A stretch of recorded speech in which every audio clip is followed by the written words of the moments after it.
I don't want you to know what it feels like to keep all of this pain so concealed. Like I want out of this plane, I told my psych, you don't need to, you don't need to.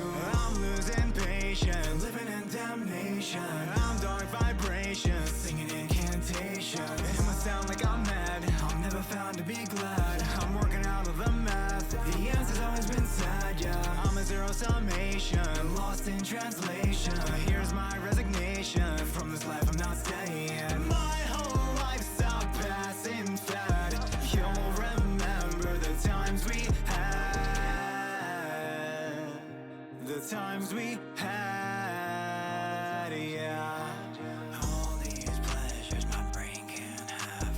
I want out, so please don't be sad. Give it up, cause I'm getting out. Don't be sad, you could let it out. All this shit I'm forgetting now. My whole life I've been checking out. All I said, you could send it out. Light it up, now I'm headed out. This is the end of my part now. We will be never apart, no. I'm losing patience, living in damnation.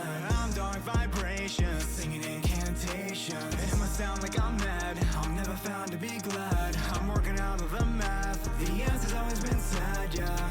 Don't leave, I need you with me. Don't die, I need you alive. Don't go, don't leave me alone. You said, yeah. My entire life feels like one big mistake, and all these pills inhibit re-uptake. I can't arrive at any reason to wait. Take it one at a time, only take it one night at a time. And I don't care, cause I don't give a take. From this world so superficial and fake, in all your joys I simply cannot relate. Take it one at a time, only take it one night at a time. I say goodbye, it's getting late now. Please don't cry, you'll know I made it out. Say goodbye before I fade out, before I fade out, before I fade out. I'm losing patience, living in damnation. I'm dark vibrations, singing incantations. It must sound like I'm mad, I'm never found to be glad. I'm working out of the math, the answer's always been sad, yeah. I'm a zero summation, lost in translation. Here's my resignation, from this life I'm not staying. My whole life's a passing fad. You'll remember the times we had, times we had, yeah. Let it out, all the shit I'm forgetting now. My whole life I've been checking out. All I said, you can send it out. Light it up, now I'm headed out.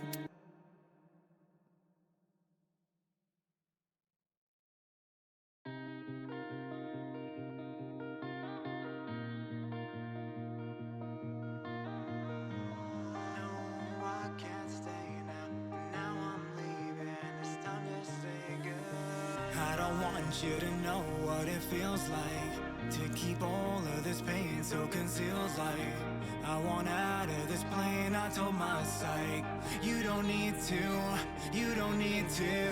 I'm losing patience, living in damnation. I'm dark vibrations, singing incantations. It must sound like I'm mad, I'm never found to be glad. I'm working out of the math, the answer's always been sad, yeah. I'm a zero summation, lost in translation. Here's my resignation, from this life I'm not staying. My whole life's a passing fad. You'll remember the times we had, the times we had, yeah. All these pleasures my brain can't have. I want out, so please don't be sad. Give it up, cause I'm getting out. Don't be sad, you could let it out. All this shit I'm forgetting now. My whole life I've been checking out. All I said, you could send it out.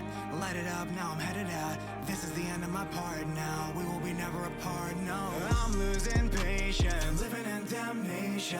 I'm dark vibrations, singing incantations. It must sound like I'm mad, I'm never found to be glad. I'm working out of the math, the answer's always been sad, yeah. Don't leave, I need you with me. Don't die, I need you alive. Don't go, don't leave me alone. You said, yeah. My entire life feels like one big mistake, and all these pills inhibit re-uptake.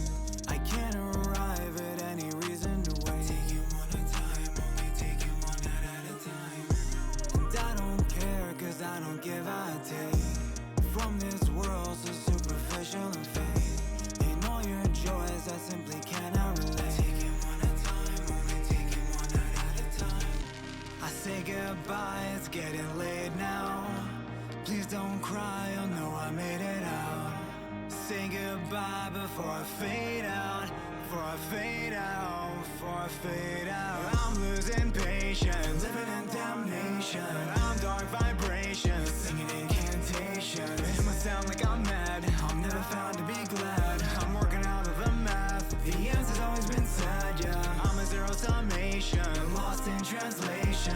Here's my resignation, from this life I'm not staying. My whole life's a passing fad. You'll remember the times we had. Times we had, yeah. Let it out, all the shit I'm forgetting now. My life I've been checking out. All I said you can send it out. Light it up, now I'm headed out.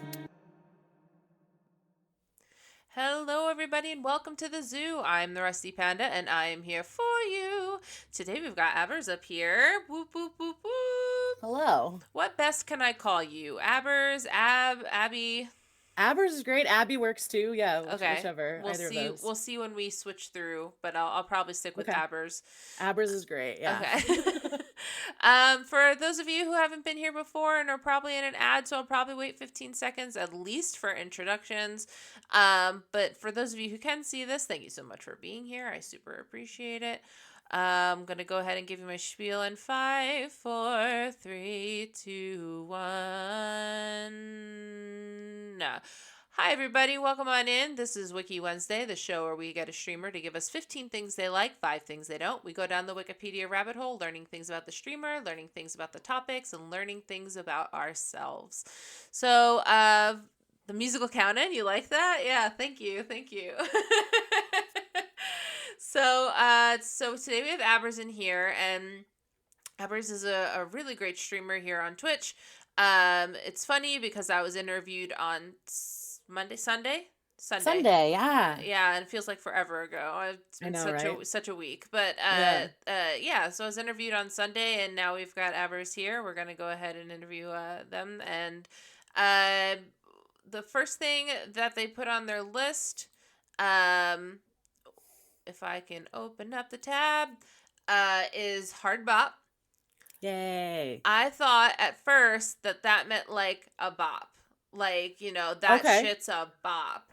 Like a slapper. Right. And so I was like, I can't look up hard bop on the Wikipedias. That doesn't make any sense. And then I read it and I was like, oh, okay. Mm-hmm. So tell me about hard bop. Tell me why it's on your list. Tell me all. Yeah. Well, so I played saxophone all throughout my life, and went to music school for college. So I went to performing arts university studying saxophone performance and music business. And then after my junior year, I dropped out like a proper jazz musician. But I really, really love this genre of jazz in particular. Like there's jazz as an umbrella has so many different subgenres, I think, just like any genre of music. And so I think to like people that don't really know or care about jazz, it's all just kind of like noodling around, whatever. But to me, hard bop is really cool because if you look at hard bop's kind of counterpart of bebop, I think bebop to me is like who can play the hippest scale the fastest, and it's like all technique. Hard bop gets a little bit more grit and soul to it. So the technique is there, but it's more about the like feeling that you're creating, which I really love. So this is like, and it says it here, like 1950s, 1960s jazz. Okay. And hi, William. Welcome on in. Yeah, so the extension of bebop. Bebop has cowboys too. You took my joke, Patrick! I do love Cowboy Bebop. You took my joke! The Seatbelts is an amazing jazz band that does music on there, and yeah. Oh my gosh. Yeah, I'll get you, Patrick, and your little dog too. Okay, so we're 1950s in New York City and Detroit. So it looks pretty specific, which is interesting, cultural origins. I didn't think Detroit. Yeah, I didn't know that either, actually. I mean, I guess I always think of New York for sure as being this kind of like hotbed for jazz, and depending on the genre, New Orleans is also huge for Yeah. jazz. Kansas City is huge for jazz. Detroit is really interesting just in terms of like Black culture in general and music, so it makes sense. But I couldn't tell you specifically where these different musicians are from. So yeah, I didn't know that. We're learning tonight. That's what we're doing. Okay, so funky hard bop. I like that. It is very funky. Soul jazz refers to the music with an earthy, bluesy, melodic concept and dot dot dot repetitive dance-like rhythms. Some listeners make no distinction between soul jazz and funky hard bop, and many musicians don't consider soul jazz to be continuous with hard bop. Okay. This said West Coast jazz. Why did it say that? Critics call cool Oh, jazz because and cool jazz, yeah. mm-hmm. Sorry. No, help me out here. That's good. Well, so cool jazz to me is like very closely related to it. So I feel like you've got all of these different kind of genres that happen around the same time. So it's like how much do you want to pick it apart, right? Like they mentioned guys like Charles Mingus and Thelonious Monk, who I love, but they kind of get into the more like avant-garde realm sometimes. So even Okay. though they're like contemporaries of all these people, it all depends on like how much of a microscope do we want to use to like analyze the kind of music that's being created? Do you know what I mean? Absolutely. And this one says 1940s, Los Angeles, San Yeah. Francisco, New York City. Hmm. So I just love seeing where things derive. I want to see what kind of jazz came out of Kansas City. Ooh, well, so you got a lot of trad jazz there is where that kind of starts. But yeah, in terms of later on, that's a great question. All right, so we've got education, law, parks, sports, culture, jazz. Um, 1930s marks the transition from big bands to the bebop influence of the 1940s. There you go. Um, Interviews in the 1970s, Kansas City attempted to resurrect the glory of jazz era in a family friendly atmosphere. Right, so there you go. The American Jazz Museum, and lots of musicians listed here. Um, Hmm. wow, wait, hold on. Why is Reggie in the full effect in here? Let's rewind and actually read this. Great question. maybe I I could not should tell you. maybe I should actually read this point. Live music venues are throughout the city with the highest concentration of Westport Entertainment District and the 18th Vine neighborhoods flourish jazz music. A variety of Mhm. music genres are performed or have originated there. Okay, so this isn't just at the American Jazz Museum. This is talking about jazz and then who else has played near the Country Club Plaza Okay, and yeah. 18th and Vine. Okay. Okay. Because I was like, first of all, Reggie in the Full Effect. I know Tech Nine is in there. It's like, wait a Yeah. minute. I'm sorry, what? Doesn't Tech Nine derive from? Tech Nine is hip hop, yeah. Right. But they're from either St. Louis or Kansas City. I can't remember. Kansas City. Probably, yeah. Kansas City, Tech Nine. That's right. I forgot. Everybody's like, yeah, but we've got Tech Nine. And then St. Louis goes, yeah, and we've got Nelly. And I'm like, guys, you're really reaching for straws here. You're not. You got a lot to be proud of, I guess, but you're reaching for straws here. It's funny. All right, so let's go back to jazz. So, have you ever been to the museum before? I have. When I was a teenager, I went a few different summers in high school to a jazz camp in Lawrence, Kansas, at KU. And so that was when I would like road trip out there with my dad, to do like jazz camp, which is a far nerdier version of band camp. And yeah, I remember one year we drove to the Missouri side, Kansas City, and like had dinner because there's like a little like venue there too. Like had dinner and listened to whatever random band was in town and went to the museum. And actually, I have three posters still to this day that I bought there. My like trifecta is John Coltrane, Miles Davis, and Louis Armstrong. So I Oh, have like I nice. got them during that trip. Yeah, That's amazing. yeah. Attorneys, including those Count Basie. I Count didn't. Basie, big band. Yeah, he's a little bit a precursor for this. So what's really funny about Count Basie is that in Jersey we have Count Basie Theater. Oh, okay. And so that's why I was like, oh, why is New Jersey's theater here? And then I was like, oh, Count Basie's an actual person. I didn't know that. I Oh. feel like an idiot, but I didn't know that. No, that I mean, how would you know? Yeah. Yeah. So I'm surprised it's not like you. Do you mean Count Basie the place? No, not quite. Yeah, Red Bank, New Jersey. See, that's why we There you have. go. That's why we Okay. have So it. that's why he's named after that. That makes sense. Mm-hmm. Yeah. Yeah, I've sang in the Count Basie Theater, and it's very, very Oh, nice. nice. Very cool. Yeah. Okay, so blah blah blah. So okay, Red Bank, New Jersey, which is beautiful, by the way. Um, have you been over to the East Coast at all? Have you ever? I've been to New York a couple times. First time was my sister was living there because she was doing the like singer, dancer, actress thing, and so I visited her for my 21st birthday. We went to a Nice. couple different clubs. I think Blue Note is the one I remember the most. Mm-hmm. And then I was in a hip hop band for a while in my 20s, and we played CMJ, a music festival in New York. So yeah, Yes, that's amazing. yeah, But yeah, here's the Blue Note Jazz Club.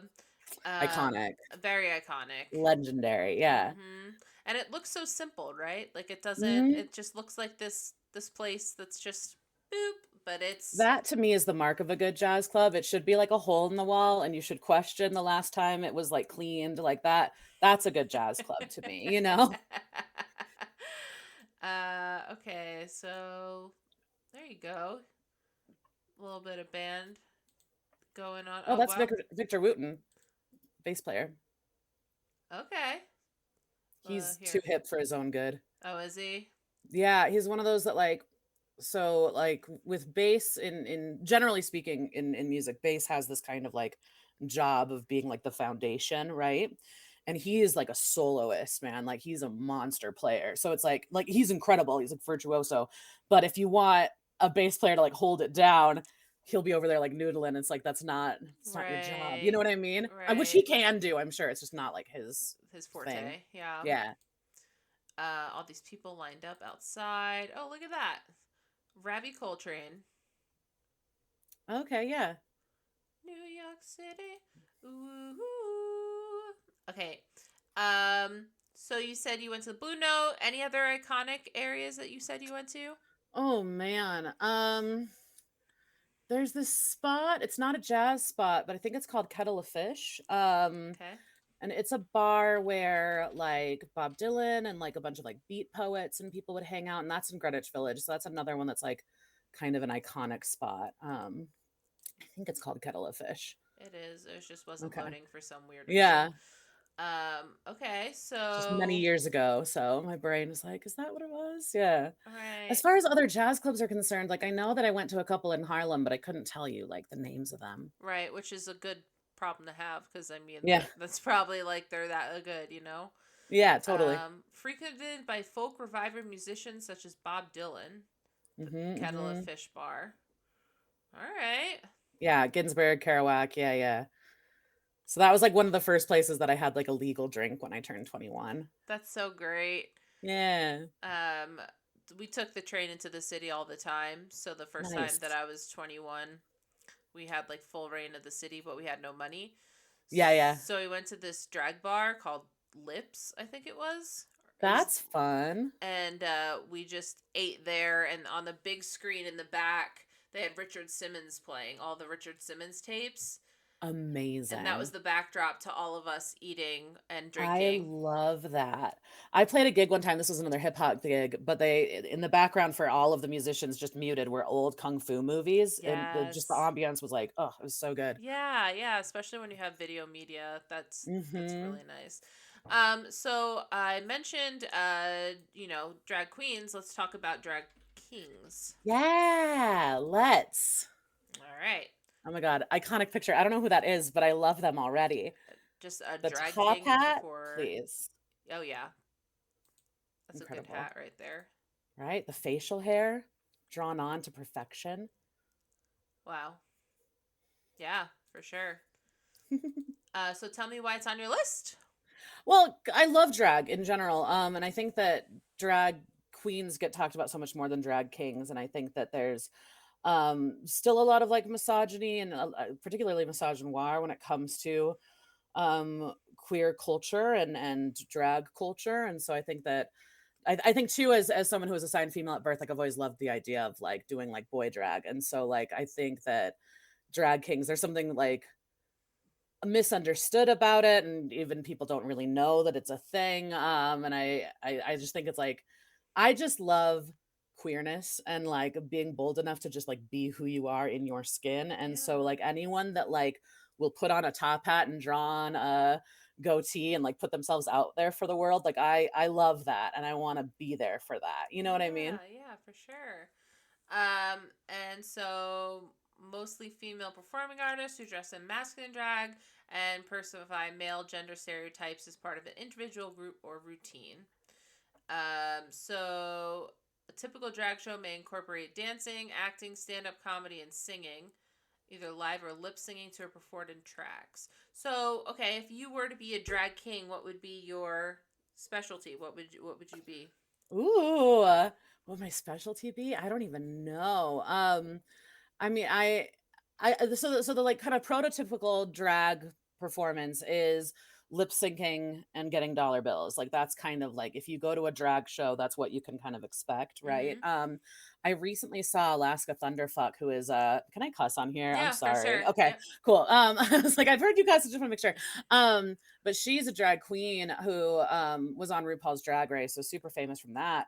But her drag show was just like a little bit of stand up and then a lot of singing, just her singing with like her best friend playing piano. And I love that. So, like, Yeah. I don't know, something kind of like that, like a one man, one woman show kind of a thing would be really cool. And what would you dress as? Like, how would be your persona? Glitter beard for days, and then probably big hair. Like So fro? basically, this just with a beard, I Okay. think. I love the glitter beard. Would it be Right? multicolored or is one color? Uh, you know what? I think it would just depend on the outfit. I think Yeah. the color would change depending on what I'm wearing. Yeah, that's fair. So you get a Yeah. big purple beard going on. Yes. Yes. 100%. That I should would be love that. a challenge on your Twitch It stream. could be. I've done drag a couple times on my stream, but not like my own persona. I did Wario drag, which was really fun. And I've done Bob Ross a couple different times. Yes. I've done Gandalf, so that's fun. So I've appeared on my stream with a beard a few times for sure. That's Yeah. amazing. Yeah. Yeah, back when we were on Mixer, we and you and I had talked about this on the interview. There was a team called Variety Pack, and what they Hmm. did was they did a Bob Rossathon, and so each Ooh, streamer had their own version of Bob Ross and had to do some sort of art, and cute. there was That's like there fun. was like 10 of them, and who had the Bob Ross wig and who was drawing what, and like people were drawing on the computer, so you were getting like really interesting situations going. I love that. That's it, so I fun. would love to do that. You I should. aim to do that. Yeah, but I got it. All right, I'll add you. I have to get a train going, a raid train, a Bob Ross raid 100% train. I'll do it. Yeah, I've got the wig. I'm ready. Yeah. All right, I'll write it down. I'll get it going because It's a good time. there's It's so like many raid trains that I wish I was a part of, but I'm not that talented. So like I would love it's to do that. it's a lot of people to organize, you know? So I commend anyone that's able to do that because that's a lot of work, definitely. Oh yeah, I commend them for sure. Yeah. Um, all right, so Drag King first sighted in 1972. That's interesting to me that it was Mm. that. I don't know. Is that early or late or just on time? Well, to me, that's well, yes. The answer is yes. Right, right, To me, that like so that's the term being first cited is not necessarily indicative of when the art form first started. You know what I mean? Like hmm you can go back to like I'm sure they mention like things like Victor Victoria, these like old school movies and plays and things where you have like even Shakespeare, right? Like drag right. was huge for Shakespeare era. So yeah, 72, I think if you're comparing it to drag queens, that's a little bit later. I think that term probably comes on the advent of drag queen, but I don't actually know. That's just a guess on my part. Okay. And so I was trying to figure out, and this is a weird way to ask this question or make a statement. I don't know what I'm about to do. But when you have the term drag king, do you Hmm. think it came after drag queen because of it? Well, obviously it needed to happen, but Mhm. equality amongst women as well? Or do you think it needed to happen just because it was bound to happen? Well, I think that so if we talk about drag queen, the idea is that it's someone who is presenting hyper femme, generally speaking. That's what Right. the queen kind of part of it is. And so I think that drag king would be presenting hyper mask. But even then with gender and with drag, there's so much fluidity to it. And I think that like when we talk about modern drag, the whole point is just to fuck with gender. Right. So I think that it probably happened after drag queen as this kind of like recognition of like, hey, there are women or people assigned female at birth that also participate in this, art form in a different way. At least Yeah. that's my guess. Yeah. No, yeah, I was just curious your opinion on that. So wait, so let's go Yeah. to drag queen, and we have the time of 1972, and we've got, let's see, history of drag, ancient Greece. Ancient So Greece. that's, that. United States, 1896. Okay. Well, in drag, the term itself comes from Shakespeare. Right. So the like meaning of it is dressed as girl.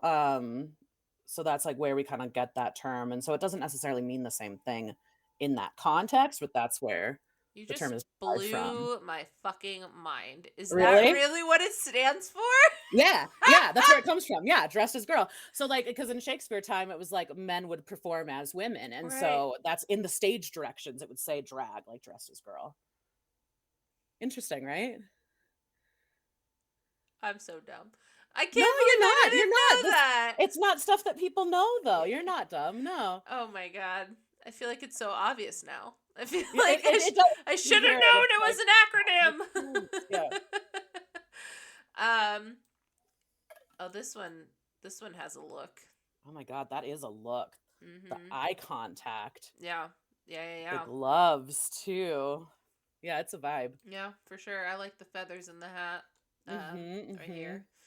Um, okay, so we were talking about your drag as oh, here's RuPaul. Is that the hair you would want? Oh my god. I mean, big hair for sure. I don't know. And yeah, sure, why not? That's amazing. Yeah, Yeah. there's just so much Brazilian drag queen, singer, and There's performer. a drag queen named Lady Bunny. Ooh. If you look her up, her hair is out of control, like and amazing. Oh my god, yeah, I've seen her Yeah, before. right? Yeah, yeah, yeah. Yeah, she's iconic. Yeah, yeah, yeah. Wow. Or like Trixie Mattel. Trixie Mattel has some great hair.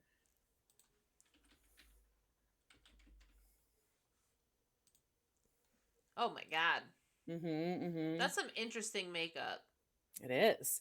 So I did a Trixie stream a couple years ago for Pride where I tried to do the makeup. It went well, but when I looked at pictures after, I was like, this is not good. There's clips of me being like, I'm so gorgeous. And afterward I'm like, did you sure? Like, but in the moment I was feeling it. That's I awesome. believed it. Yeah, it was fun. Oh my gosh. Timestamp a video of Trix Mattel talking about how the Grinch stole Christmas. That's funny. So what would your name be? As a drag king. Yeah. So this is funny because it kind of goes back to the hard bop thing. I had this like idea of a drag king named Thelonious Von Furious. So Ooh. Thelonious comes from Thelonious Monk, who's like this avant-garde jazz piano player. And then Von Furious just kind of sounded cool with it, kind of. Yeah. I don't know. Yeah. Drag queen? I have no idea. Not a clue. I remember one time I had a joke with a friend that I would be like jalapeno business. This is like all up in your Yeah, business, yeah, right? that's a So maybe good that, one. yeah, yeah, yeah. Somebody said their good, this was today, their good derby name would be I what was it? IRLELLE for like IRL streams, but it was like IREYERL Oh, okay. uh IRLL. I can't spell it out. But MK That's is okay. really good at wordplay, and he's like, that would be my derby name. Oh my I God, was like, MK's I love it. hilarious. Yeah, Yeah, we love that's MK. great. Um, It took me a minute to figure out that you meant roller derby, and my brain was like, "Do people have Kentucky Derby names?" So you're not the only one that's like, "Wait, what?" Oh my gosh. Wow. Okay, so lot of winning here. Trixie has kind of taken over the world in terms of like, I don't know, mainstream drag, which she would hate to hear that, but she is mainstream drag at this point, you know? And I think that's what I love about, oh, Katya's so great too. I think that's what I love about Drag Kings too, is that it still is very much on the fringe. And I think drag at its heart is kind of more of a subculture, counterculture thing. And so there's this great argument with regard to RuPaul's Drag Race and drag becoming more mainstream of like, has it like what has it done in terms of queer identity and what has it done in terms of drag, the art form? And I think that there's like a lot of advantages and disadvantages that come with that, you know? Yeah. Yeah. Runner up and say, I want to know who the winners of RuPaul's Drag Race are. I want to see. So Trixie won All Stars, but didn't win her season. Okay. Katya got very far both times that she was on it, but she never won. Okay. My favorite winner probably of all time is Bob the Drag Queen. Okay. Fucking love Bob the Drag Queen. First of all, the name impeccable. Second of all, just hilarious Oh my and gosh. smart and fun and just so fucking cool. Like, Yeah. love Bob the Drag Queen. I love that occupation, drag queen. Yeah. And then Kitten with a Whip was their name before they became Bob the Drag Queen, but no one could remember it. And they're like, fuck it, Bob. Bob is something no one will ever forget. Yeah. I love. They're best known for winning the 8th season of Drag Race as 2020. He has more than 1 million followers on Instagram and was the first black Drag Race queen to reach the milestone. Yeah. It's So great. the sketch comedy, or what's the So like stand-up comedy for sure, lip syncing, just kind of in that tradition. Also makes incredible music. Like mm-hmm. real a lot of the drag race stars like go on to try to have like music careers, but like Bob's a musician. You know what I mean? Like Right, you can yeah. tell someone that's like chasing it because they can versus someone who like makes music, and he's great. Also was on a show called We're Here, Okay. which was on HBO. And oh my god, it's such a beautiful show. So it's him and a couple other drag queens going to really rural cities throughout the United States and putting on drag shows. And so they find queer folks in these like really rural conservative towns and like I don't know, do like drag kind of boot camp for a week with them and then put on a drag show. And it is Oh, that's so amazing. cool. Hi, Yeah, Sai. Welcome on in. We're Here is an amazing show. it's Oh, so good. and it's on HBO, so I'll have to see if it's on Max. Yeah, I bet it is. I bet the old episodes are. Yeah. Um, so Bob the drag queen didn't do season 4.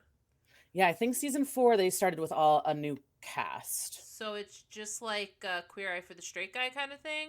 Kind of. Yeah, a little bit. Like queer eye for the queer guy really is what it is. All right, Like there you go. yeah. It's great. And it's cool too because it does encompass this idea of drag is for everyone. So drag is not just for like cis gay white men, like drag is Right. for like anyone in the queer community, and so there's something kind of beautiful about that too Yeah. because it just shows the diversity of it. And I think too the name really says it. It's this idea of like I don't know, being in the United States and having been to several, you know, very conservative rural places, it's nice recognition of like queer people are everywhere. They exist everywhere, whether or not your politics or your beliefs condone it, that we Right. exist and we're here, you know? Mm-hmm. So yeah, it's a beautiful show. Highly recommend. Wow. Opening theme, I Am America. Okay. Oh wow, look at this. Bob the drag queen. Look at that. Hmm. Look at that. I can't click on the photo, but and then Eureka O'Hara and Shangela? Shangela. Sangela. Oh, I like that. Hmm. I like that better when I say it correctly. Yeah. Oh, that's great. Yeah. So did you ever watch Queer Eye, or was that something that you were into, I or did. I watched the like original way back in the day, I remember. the And that was OG? like really revolutionary. That was when like Bravo and Logo were like the only two channels that would like show any kind of like queer content. Yeah. So yeah, I remember that. And then I watched the Netflix one, like the first couple of seasons. If you watch the original, it didn't quite have the same magic to me, but it was still I think valuable and still a fun watch, you know? Yeah. Yeah, I thought that it's funny because it was Queer Eye for the Straight Guy, and then when they rebranded, they Mm-hmm. just went to Queer Eye Yeah. because they were helping both women and men. Yeah, and I think gay men and straight men, like I think, Yep. yeah. And I think that was really smart to like broaden it out. Like, because when the original one was on, it was still when this idea of like metrosexuality, do you remember that Yep. term? Yep. Or it was like a guy who showers regularly. Like Right. so it's cool. It is cool to see the ways that we've kind of progressed and like broadened these ideas and these terms. Yeah. The German adaptation, the Yeah, Brazilian now I think it's all over the place, adaptation. right? It was announced that the series is renewed for a ninth season to be filmed in Las Vegas. They came to Kansas City. Yep. I tried so hard to get my husband on that show. Oh, I really? really did. I was sending letters. I was sending so many letters, emails. That's funny. No, it was too late. They already got their Aw. people. But like I would be like that would have been so much fun. Like Yeah. just to experience that and to not that he needs to change or anything, but be fun to watch a change that was not expected, like something different. I think when those kinds of shows work well is when they find something within the person and bring it out rather than Mm-hmm. trying to like put something on the person. You know what I mean? That's a great, great way to put it. Absolutely. Um, so didn't they say, oh, Jeremiah Brent designed because Bobby Burke decided that he was going to leave? I've heard there's some drama there. I'm not Yeah. in on it, but I've heard there's a little. Yeah, between Ton, I think. Oh, is it? I think it was Ton. That was the whole gambit. So now Jeremiah Brent. Interesting. Oh, he's a cutie. They're all cuties, man. Oh my gosh. Uh, Jonathan's adorable. Jonathan. Where am I looking? Anthony. Mm-hmm. Mm-hmm. My Oh yeah. God. Oh, he's beautiful. He's beautiful. He's a beautiful specimen of human being. Not what I'd be like. I wouldn't be like, hey, let's go out, obviously, because, Mm-hmm. we Mm-hmm. wouldn't match up. But I'm just saying, like, as a model, Yeah, just to like observe. he's Yeah. beautiful to look at. Yeah. And that makes me happy. All right, back to you. So we were going to hard bop. Let's go back to music. Let's go to gypsy jazz. Sorry, I was thinking of Yeah. the gypsy song from Cher. Oh, okay, yeah. Well, and it's so interesting because it's like one of those things that like so the term gypsy is this derogatory term, and so there's not really been a like a replace name for it. And it's one of those things too. So like whenever I think of gypsy jazz, I think of Django Reinhardt. I think that like he is probably like the kind of epitome of like what you think of when you think of gypsy jazz. Mm-hmm. But yeah, so it's interesting like that term like how I don't know how common it was at one time and like people like naming their kids gypsy and like this kind of misunderstanding with regard to it, but also like I think when you talk about an art genre it's hard to like it's this weird question of like do you censor it and do you completely change it or do you just acknowledge it for what it is, you know what I mean? Right. But for someone like Django who's Romani, and that's usually when we use this term gypsy we're talking about nomadic Eastern European people, Mm-hmm. like that's a big part of his identity, and so you don't want to like take that away either, you know. Right. But yeah, gypsy jazz I love. It's the kind of thing that like everyone has heard it even if you don't know that you've heard it, because it's like Django's on so many different soundtracks and like there's something about it that is so old world European, like really lovely. And I think too there's something about it politically that like music in general is like highly political, and I think jazz in particular is highly political. And gypsy jazz was really popular during World War II and was actually something that was kind of an affront to the Nazi regime in so many ways, because jazz during that time wasn't legal in Germany. Right. So people that were living during that time and playing this music, that was a really like revolutionary act. So there's something about that that like also it's just like it's such fun music. Like if you've ever gone swing dancing, like swing dancing music is very much like born out of this style of music. Yeah, I was saying swing era, Hmm. replaced by bebop, mainstream jazz, and eventually rock and roll. See, it all comes together. Mm-hmm. Terminology, French language. Gypsy jazz may be considered offensive, as the word gypsy has historically been used as a slur against Romani people. Yes. So now we call it Manouche Jazz. Yeah, so Jazz Manouche, yeah. Manouche. Okay. I Yeah. didn't want it to sound like that, so I I said don't speak Manouche. French, so that could be terrible pronunciation too. I was like Manouche because I didn't want to sound like Manouche. It could be, yeah. I don't know. um. Okay. So then, when we're looking at your list, and I'm trying not to go through it too fast, but No, you're you're good. talking about CJ the X. Is that a Ooh. jazz musician, or who's that? No, that kind of goes more into queer stuff. Okay. CJ the X, I adore. They use they them pronouns. And they are a YouTube video essayist. I don't actually know if they're on Wikipedia, so I apologize. I should have checked that before I put their name in there. But they CJ the DJ, or no? It's just CJ should just be the. CJ the X. And they might not have a wiki page. Nope, they don't. But So what then is look it on? them up on YouTube. I was gonna say we'll just do a YouTube thing here. There you go. So tell me about them. Yeah, so they refer to themselves as being a philosopher. And a lot of their videos have to do with the idea of like what is art and what is our relationship to it, and can there be such a thing as objectivity or subjectivity when it comes to art? Like it is objectively bad art a thing or not, and how do we define that? Right. So it gets into this really like kind of like heady place, but I love those kinds of questions, and that kind of, I think as a creative person, like thinking about art with intention is something that I think is really important and meaningful to me. And so hearing the way that someone else sees it, like I think that they just have some really great points of view with that. Also, they're really, really funny. They're so quick. Like their dialogue is rapid fire in a way that like the running joke, like I think at the top of their YouTube is like I talk too fast, you listen too slow. Oh Which I my love. god, I need that on a Um, sign in my right? room here. So very sassy, very sarcastic, but just like so smart. One of those people too, because I think they're like in their early 20s. I'm like, you know too much and you're too young, and I worry for you.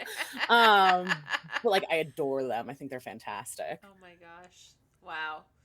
Yeah, I don't watch YouTube, not on purpose. I don't find really any content. Fair, yeah. I'm just a Twitch whore. I just really can find Fair. anything I need to watch on Twitch. I have phases. Right now, for whatever reason, Twitch is not my thing.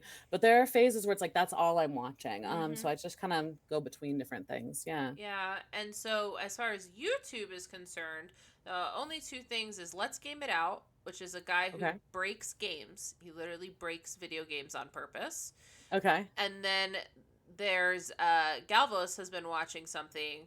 I don't remember what it's called, but basically, originally it was a BuzzFeed thing, and these two Hmm. guys go into like scary spots, and one guy is like neurotically scary, like scared, Okay. and the other guy doesn't believe a damn thing and goes like literally the most nonchalant, like you look like an idiot guy, Mm. but they are Hmm. so funny together. So Galvos, if you're listening, if you can enlighten me, that would be great, so I don't sound like an idiot. Um, okay, so is there any other YouTube shows that you like? Oh man, I watch so much stuff on YouTube. The answer is yes. Mm-hmm. I recently got into Musings of a Crouton.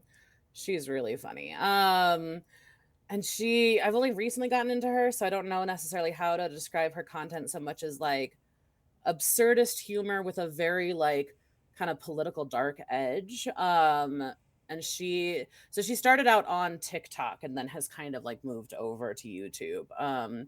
So like some of it is commentary videos, other ones like I think with her name Musings of a Crouton, like it's just her musings. So like I'm sure it is scripted, but it feels very much like stream of Natural. consciousness kind of stuff, you know. Nice, nice. I like her a lot. I like Mike's Mike. He is real cute. Little gay boy from Australia who does he does like reality TV show reviews and like Wow. movie reviews, and like again, it's so funny. just funny and sassy, and like his are much lighter. His are not on this like, because I love the more kind of like political pointed stuff, but also we need reprieve and just fun. So Right. that's a channel that's just like fun, you know. Awesome. Yeah. Okay. It was called BuzzFeed Unsolved Network, and it was some true crime as well as ghost hunting. Okay. All right. Yeah. If that's your thing. It's not my thing. As I say, not really my thing, but I know a lot of people that it is their thing. Right, So, right. Yeah, he watches it every day, and I'm just like, I don't well, get it. I just get scared so easily that like Oh, some of that stuff I'm like, nope, I'm good. nightmares. Yeah, the nightmares after that. Yeah, there was one that Mhm. I watched like over his shoulder, and I was like, no, Not your thing. Well, no. that's okay. Yeah, I'm not going into scary stuff. Mm. And then give me one more. Give me one more YouTuber that you might watch or Hmm. channel interest. Let me think. I'm gonna look at my YouTube things because for some reason on the spot I'm like, I don't know, even though I watch all the time. Um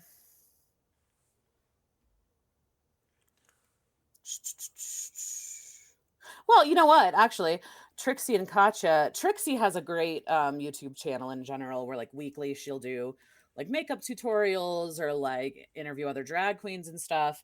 Her and Katya have a show called which like it's like UNHHH. There it is. They have a topic every week that they talk about, but it is loosey goosey. Like as far as like how much they actually talk about said topic, Right. and it is they're in a like a green screen room, so 90% of the humor of that show truly is their Right. editors like are like make that show. But it's just, I mean, these two goofy drag queens who have lived some life and have some stories to tell, man, and also they're like best friends, and so that like that best friend energy, there's something about that too Oh that's like yeah. really infectious and really fun. So yeah, that's one that I love. Yeah, I might actually look into that. That sounds You pretty fun. should. It's a good I time. do like editing puns. Like I do Oh, love it when that they get show, yeah. it's full of them. Yeah, definitely. And welcome Definitely in, check it Ragged out. World. Thank you so much for stopping by. Ragged World is also an he came to yeah, Yeah. also an interviewer and podcast star. Yeah. Um, okay, so this is funny. This name? Yeah. It started out as a joke, I guess, and then they like it like took off and they're like, "Well, this is the stupidest name. Why did we choose this? Like Right. no one can spell it." And yet, yep, it's a thing. I want to know the history. Tell me the history. Oh, that's a podcast format, episodes. Oh, award and nominations. It won unscripted series at the Streamy Awards. There you go. Oh, and the Queerty Awards is pending. Okay. Interesting. Oh, I love looking at ratings. I do. Yeah. Best co-host team, Signal Awards. One Best Podcast Ad People's Choice Voice, Best Outstanding Foreign Series for the Canadian Podcast Awards, and the Queerty Awards podcast they won. That's great. Good for It's them. really fun. It's really silly. It's just like, yeah, it's absurd. For the editing alone, definitely check it out because the editing Yeah. is ridiculous and hilarious. Yeah, for sure. And hey, Davey, welcome on in. Um, okay. So, let me look here. Dup, dup, dup, dup, dup. Okay. Um, what's Dropout? Ooh, media company Dropout. So used to be known as College Humor. Okay. So if you've seen any College Humor skits on YouTube or whatever, Yes. Dropout was kind of born from that. So it's a lot of sketch comedy. And now it's its own independent company, and it's so cool because they have their own streaming service. There's no ads. It's only as if I'm like sponsored by them. Yeah. It's only like $5 or $6 a month, and it's all original content. And it's so cool to see young comedians getting an opportunity like that and doing well outside of the giant kind of capitalist machine. And I love their content. So kind of leading into the Dungeons and Dragons conversation, there's one show on there called Dimension 20. that Brennan Lee Mulligan usually is the DM, but occasionally Abria Iyengar is the GM. So all sorts of different folks from like various kind of like Dungeons and Dragons podcasts and shows and things. But they have amazing campaigns, and it's so much fun because you really get to know these cast members and their characters and everything. And like right now, I think every season or whatever they have a different campaign going. Right now is Fantasy High junior year, so they did already freshman year and sophomore year. So you've got the same cast and the same characters going again. So it's like you get to be like a fly on the wall of a D&D game that's been going for like 5 or 6 years or something. That's awesome. So they've got that. They've also got a show called Game Changer, which is really fun. It's kind of like, have you ever seen Taskmaster? That's another one we can look into. But so Game Changer, every week the game is different and the contestants don't necessarily know what they're doing, but it has the kind of vibe of like an old school like 60s game show. It's very like funny, weird competitions. So Dropout is this really great media company that just has employed some really great up and coming comedians and like, improvisers and things. And I very much support them because I think it's really cool to see like, I don't know, independent companies doing well. Absolutely. And I Okay, think supporting. Taskmaster. Okay. Sorry. Go ahead. No, please go ahead. I just love Taskmaster. I love British comedy. Greg Davies. And so this is a British like uh, comedy panel show, which is fairly common, that kind of like format. But what's fun about it is that each series they get 5 different comedians and they have them separately complete certain tasks. And so the task can be something as silly as like I don't know. There was this one season where they had like a boulder and they were like, get this boulder as far away from the property as possible. And so each comedian will address this task in a different way. And then they all come together and actually watch what each other does. And so some people are really smart and some people it's like, what were you thinking? Why did you think this was a Right. good idea? And so I love it because like I love the nature of like human problem solving. And Yeah. I love too that like everyone's gonna like attack this problem in a completely different way. And like Mm-hmm. sometimes people are really smart about finding loopholes. Sometimes people read the task completely incorrectly and whatever they do, it's like that's not what you were asked to do. And it's really fun. It's a good time. And they're all on YouTube, so it's free. Oh, okay. Yeah, I'll check that out then. Yeah. I don't have Netflix right now. I was gonna say some of the Dropout stuff is on YouTube as well, so you can definitely check out some of their things. There is this show.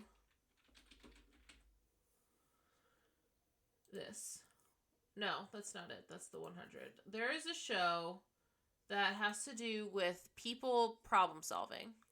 Mm, Okay, it's on Netflix, and okay. they took 100. It's always 100 people, 50 male, 50 female identifying, and they have them do certain tasks like how many people can hula hoop, and then they say like 5 out of 7 people in this group could hula hoop, or math problems, or um, races, or whatever. Like they have all these different things that out of 100, how many people can be there. Like one of them was just how many people can sit in a room in with no, like they said like we'll be right back, and then just sit in a room before leaving.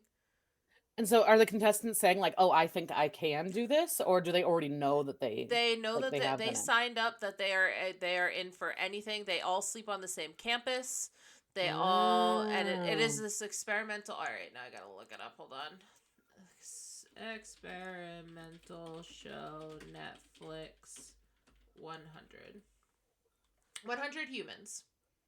okay. Because I was gonna say I was like the 100 I think No, is it's different. not it. This is it. It's 100 humans. I haven't even heard of this. Okay. Mm-hmm. Yeah, they have like their numbers on them, and they're all wearing the same color. Huh. 100 people who go through different experiments in the theme of behavior. It's really Interesting. cool. Very cool. And it was a 2020 show. Okay, So of okay. course Yeah. everybody was like glued to it because it was 2020. We had nothing else Got it. to do or I don't know how I watch. never heard of it. Yeah. Yeah, definitely. If you have Netflix, I recommend. Okay. Will Um, do. Yeah. so let's circle back to Dungeons and Dragons. Sorry, Okay. I brought us off topic. That usually No, happens. that's what it is. That's Wikipedia, man. Yeah, yeah. So talk to me about Dungeons and Dragons. Do you play? What is it? Yeah. Tell me all the stuff. So I was brought up in a Christian household during Satanic Panic. So it was one of those things that like I remember in junior high, like seeing the like Magic the Gathering kids and seeing the like D&D kids and being like, what are they doing? And then my ninth grade boyfriend invited me to play Dungeons and Dragons with him and his friends. His friends hated me. I didn't take it seriously. Right, Looking back, I'm like, you were kind of an I was the asshole, if we're right. being honest about it. So later on in life, when Stranger Things came out, there was this kind of resurgence, this rebirth of Dungeons and Dragons, where it became really popular again. Mm-hmm. And it was one of those that like me and my friends were like, we should do this. And so we got the like starter set for, I forget what the campaign is called, but it was just a little like starter set that had a campaign built in with it. And I just fell in love with it, man. Like I think that like the idea of collaborative storytelling in this kind of like game like structure, I think is so cool and so fun. And like it's something that I think as an outsider, if you've never played it, I think it's very misunderstood. But if you have played it, you get it, that like there's something really like captivating to me about having these kind of like railroad tracks, but also having it be a total sandbox. So there is structure, but you can also do whatever you want. And like it's so dependent too on the friends that you're playing with. Like, yeah. So I first got into D&D, I think, God, 2015-ish, I want to say. And I'm currently playing with some friends. We're doing the Icewind Dale campaign, if that Very means anything to nice. anyone. It Yeah. not to me, but I think that There. I still think that that's awesome. White Gray Black, welcome on in. Jerry the Legend, welcome on in. I'm sorry that you're seeing ads when you come in. That is just, I guess, how my this I was at Discord. My Twitch is set up. But thank you so much for the raid. Everybody, welcome on in. If you've not been here before, this is Wiki Wednesday, the show where we go down the Wikipedia rabbit hole, asking the streamer 15 things they like, 5 things they don't, and learn things about them and stuff and ourselves.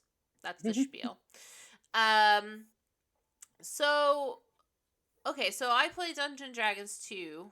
I was telling you on Nice. online, and with Alan the Yellow Eyed, and basically it's like set up so that, oh my god, his system is beautiful. Yeah. He has us all set up, all 5 of us. He has our middle sheets which show exactly what HP we have, what everything that we have, and it slides through. And we're playing through Fantasy Grounds, and Okay. he's got all the stuff for Fantasy Grounds. He's got it all. And then he has like a fade in, and all of us can be seen, and you can see the ship that's in the middle. And we had to go, we're called the Drunks. That's the name Okay. of our group. All 5 of Nice. us, we're called the Drunks. And yeah, it's just it's a wild ride. We've been doing this now for like a year and a half, but it's been Nice. spread out because a lot of people like myself have things on Saturdays sometimes. Yeah. My internet was out last week. It was uncontrollable. I was so Mm. sad. I didn't think I was gonna make your show. Well, I I'm was glad it worked out. I was like, oh my god, I will use my cell phone. Oh. I'll just have my cell phone right here, and I'll do it on data, and it'll be just fine. I was on someone else's stream one time. This was like the first time I was ever on someone else's stream. They were interviewing me, and my power went out. And at that time, I was playing on a laptop, streaming on a laptop. Mm-hmm. So the stream itself didn't go out, but my lights in my apartment did. So all of a sudden, I was like, "Just keep going. I know you can't see me." So awkward. Tell me about your character. What kind of character did you make? So my character's name is Nessa. Okay. It goes along with the dagger here thing that I do. So Mm-hmm. Nessa's just always been that name. Nice. And essentially, I am a human bard. Bard is so fun. I am I great love Bard. at bard, Yeah. And I'm only saying that now in confidence because it's taken a year and a half for me to come to the Yeah. conclusion that I'm getting better at Okay. Bard. And basically, like, I hate spiders. And of course, the DM was like, here's a bunch of spiders. And I was like, Mm. thanks, DM. Thanks, Alan. You're the best. And so, like, and spiders came out of the spider. Yeah. Like, it exploded, and there was more spiders after that. Amazing. I Love was like, that. so I basically did something called vicious mockery, where you go ahead and you just tell them off. And so I was like, you're tiny spiders. You're so tiny. Your mother didn't even love you. Your stupid legs aren't even long enough to carry you across, and your webs are lanky and not pretty, or like something along those lines. But like, it just came out of me. Like, I didn't Yeah. try. And I was like, oh, wow, I'm mean. Like, That's really but funny. I'm That's what really that into it is this. though. Vicious Mockery is so good because it's a cantrip, so you're like Mm-hmm. not burning spell slots on it. Yep. And it's so fun from an RP perspective too. Like, but it forces you, if you are playing a bard, to be on your toes. It's like, okay, well, time Yep. to insult this person. You're like, here I go. Here I go.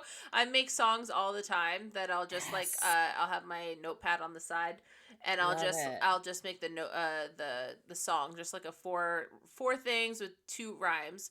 So like, Uh-huh. I really hate this stupid thing. It's driving me insane. I really sometimes rather think I don't want to play this game. Like, Mm. I just thought of that just now. But like, that's what I would do, and then I would sing it. Yeah. So tell me about your character. Currently, I am playing a Goliath barbarian. I looked up how to like say her name in Russian, and I could not tell you right now without having it written in front of me. But everyone just calls her Big Lady because I Okay. just think that's funny and Yeah. amazing. Yeah. I usually go for casters, but this time around, I was like, you know what? Let's just like Hulk smash some stuff, and barbarian is fun. Yeah. Because you can just like go into a rage and just destroy things. And so our campaign is basically we're in this land that in the last couple of years has frozen over and no one really knows why. And so the kind of, I don't know, the goal I guess is to figure out like what has caused this phenomenon to happen, and then go from there. So yeah, it's been a fun campaign. We've been playing this campaign for I want to say like over a year now, but we're only able to get together like once a month, so we haven't progressed like a whole lot. Right. Yeah. Awesome. That's awesome. Yeah. Yeah, Dungeons and Dragons is just a fun game altogether. If no one's ever Mhm. played before, I encourage you to find a team of some sort, or people are always looking for someone else. I was chosen because they were like, I think you'd be really good at this, and I was like, okay, just teach me what I'm doing and I'll play. Like, I've always wanted to Mhm. play. So I got lucky. But there's a local game place nearby to me, and they're always looking for people. Really? Yeah. Yeah. Do you have game places by you? Like, I'm sure we do. There's not like super close to me, but like yeah, I know that there are ones that have like um more games like Magic the Gathering where it's a little bit easier to like come in and like pick up. right, right. I think D&D you can do like a one-off campaign, but I think that's the hard part I think of getting a group started is that first of all you need a GM or a DM. Mm-hmm. And so that requires someone who like knows what they're doing to a certain extent. Mm-hmm. And I think that a lot of people too are scared. I know I am. Like I want to try GMing, but also it's a lot of work and it's a big commitment. Right. But yeah, if you can find a local gaming place that has like, I don't know, drop-in Saturdays or whatever, like that's great. Yeah, usually they play Warhammer. Okay, yeah. And we had a reservation for this game place to do a party for Dagger here. Mhm. And when we got there, these guys, we moved all the tables and we got our food stuffs and all that stuff, and we're playing games. These guys come in and they're all pissed off, and we're wondering why they're pissed. And they go up to the manager and they start like stealing tables that no one's at, and they start like pushing them together and start putting scotch tape on them because they were building their Warhammer thing. And there were the woman who was, I guess, the wife or girlfriend of the guy who wanted to play was like, this is unreal. And the guy goes, this is a public gaming place. you can't just you're lucky to come in here on a Sunday and like be able to play, but that doesn't mean that you own the place on You get to just like Sundays. take over. Yeah. So we were Wow. really pissed. So we were like, it just put a bad taste in our mouth. We're like, we're not coming back here Yeah, I because don't blame you. I this don't is blame you at not okay, all. especially when we have a reservation and then you just like kick it. Yeah. Yeah. So, um, magical realism. Ooh. Ooh. I was talking to my boyfriend about this the other day.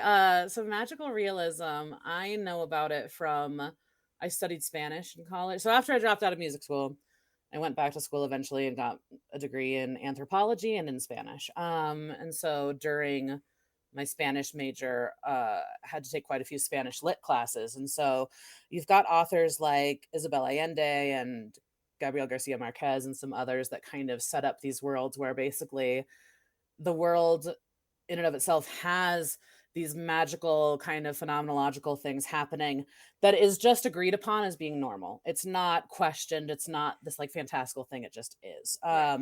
And I really love that as a genre. And I think that like it definitely goes beyond Spanish literature, but that was where I kind of first learned about it. So are we talking like Harry Potter, like where it just is, or See, Harry Potter, no, because you know that there's a deviation between muggles and wizards, right? got it? So you know that like there's something magical happening. Hmm. Like did you ever watch the show Hey Arnold? Yeah, of course. Hey Arnold to me is a great example of magical realism because there's weird things like the Rat King and there's weird things like this like historical reenactment like camp thing that happens but like so there are all these things that you're like that wouldn't actually happen in real life and yet but it's just accepted and it just happens, you know what I Right. mean? So Right. it's something, it's a little bit more covert than like a Harry Potter, I would say. Yeah. Yeah, that makes a lot of sense. I could definitely think of a lot of things where, like, a lot of cartoons too, where Mm-hmm. like just things just are, you Mm-hmm. know. I was gonna say, Foster's Home for Imaginary Friends. Yes, great example. Mm-hmm. Totally. Because it's just normal. It's just normal that there are monsters and there are humans and like all of that. Like no one questions it, you know? Right. No, I completely agree. Yeah, that's a great example. Also, great show. I totally forgot about that Oh show. yeah, I wanted it to come back so bad. It didn't Yeah. have enough seasons. Yeah. All right, so give me okay, so magical realism, is there something specific that sticks out for you that you feel is like the one? I mean, the book that really got it into my awareness is House of the Spirits by Isabel Allende. And so it's a book that is like multi-generational. You kind of follow this family, specifically the women in this family, throughout many generations, and they live in this house that's just kind of magical and weird and creepy. And one of the women is born with like blue hair, and it's just normal. It's just part of it. So I think like that. Uh, House of what? Another one, House of the Spirits. Got it. And so it's cool too because it's yeah, she's got like this like lime green hair.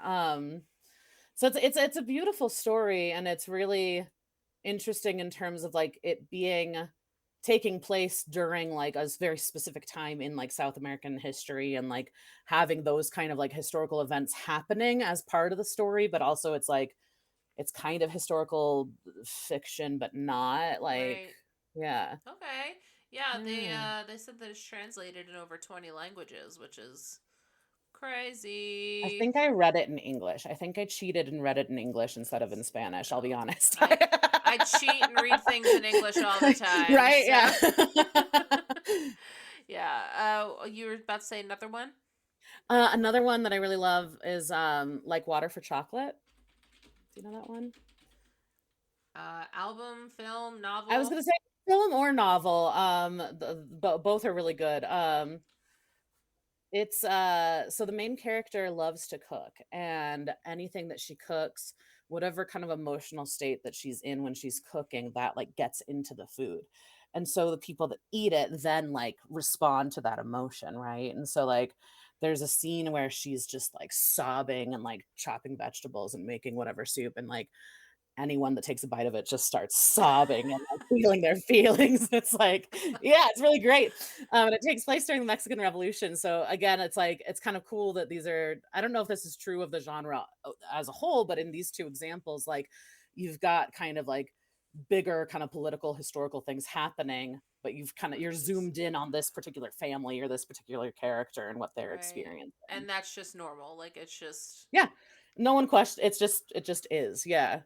Yeah. that's great. That's a great example, and that's a really cool. I've never heard of this, but that's a really cool It's good. Yeah. premise. Definitely a cool premise. Mhm. Like water for chocolate. I thought at first you said like waterfall chocolate, and I was Oh, like, that sounds that sounds delicious. nice Yeah, too. Yeah. it sounds delicious. Well, now you made me think of Willy Wonka, and that almost works where it's like, yep, we've just Oh accepted that there's this weird magical man murdering children on occasion, making his chocolate bars. Like it's just part of the reality, you know? yeah. Like kids on chocolate or something like that. I don't know. I tried Yeah, to there you go. double it Something like up. that.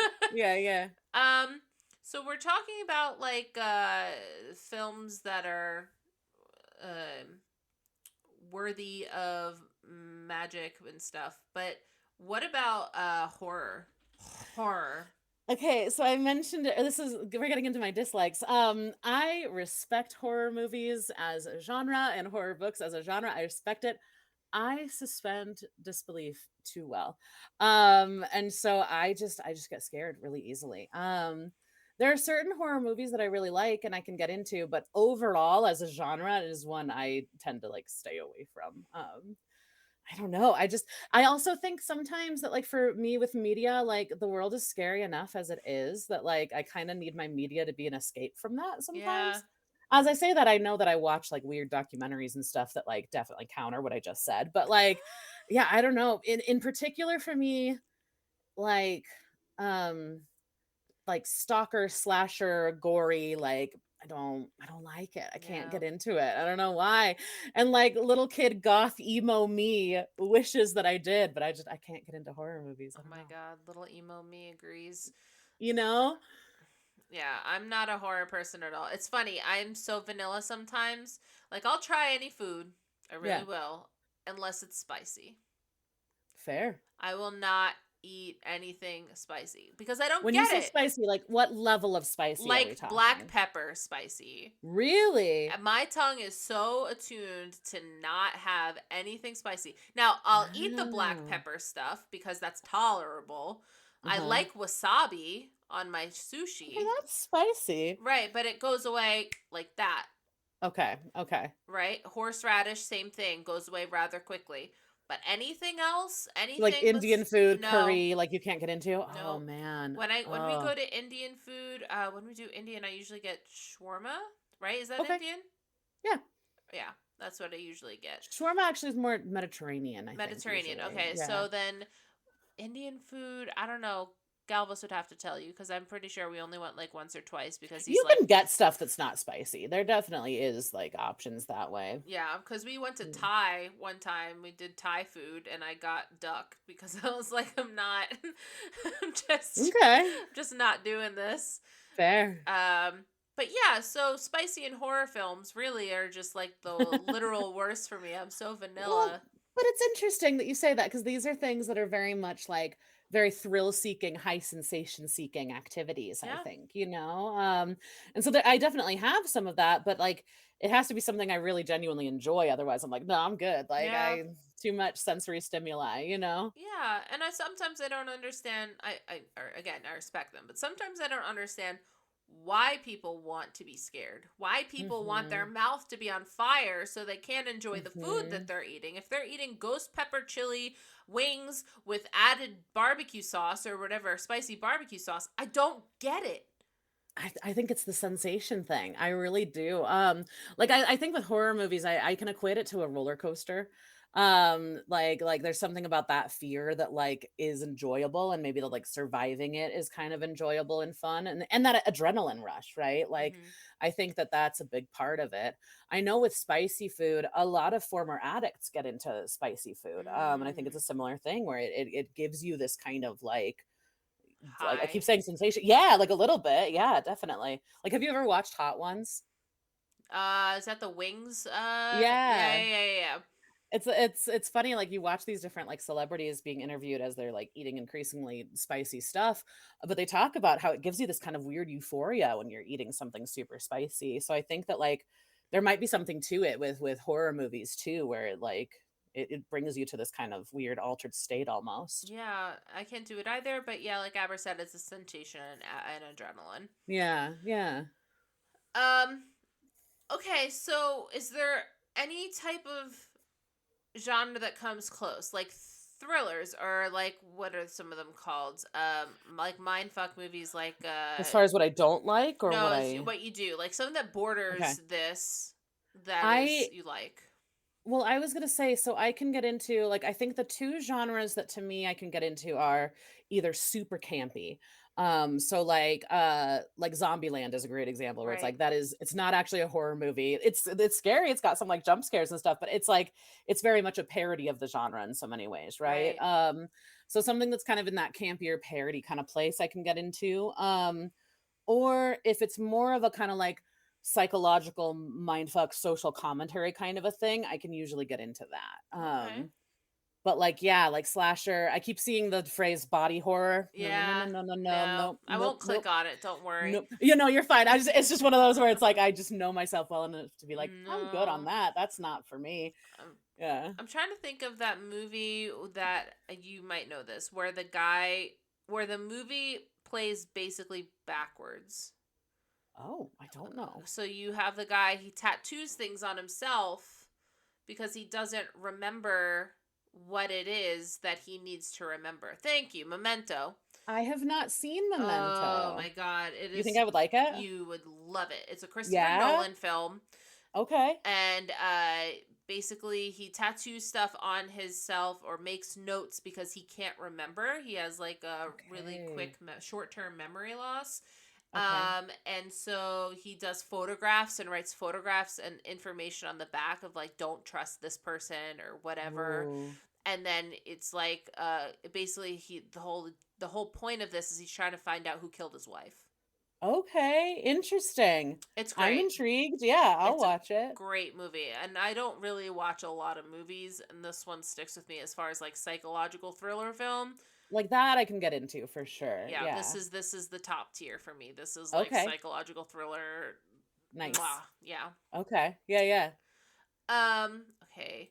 So what are give me like it's funny because you gave me music, but you didn't give me like any bands or anything. And you said your little emo heart loves that. And so Oh. I need to know like a band or two in which we're dealing with. Well, I don't know. I guess emo in the like emotional eyeliner, but not necessarily the music because I was Oh, always a okay. jazz kid. But let's see. Like my first album that I ever bought was No Doubt. I was definitely a ska kid. Okay. That's Little awesome. saxophone player me. Yeah.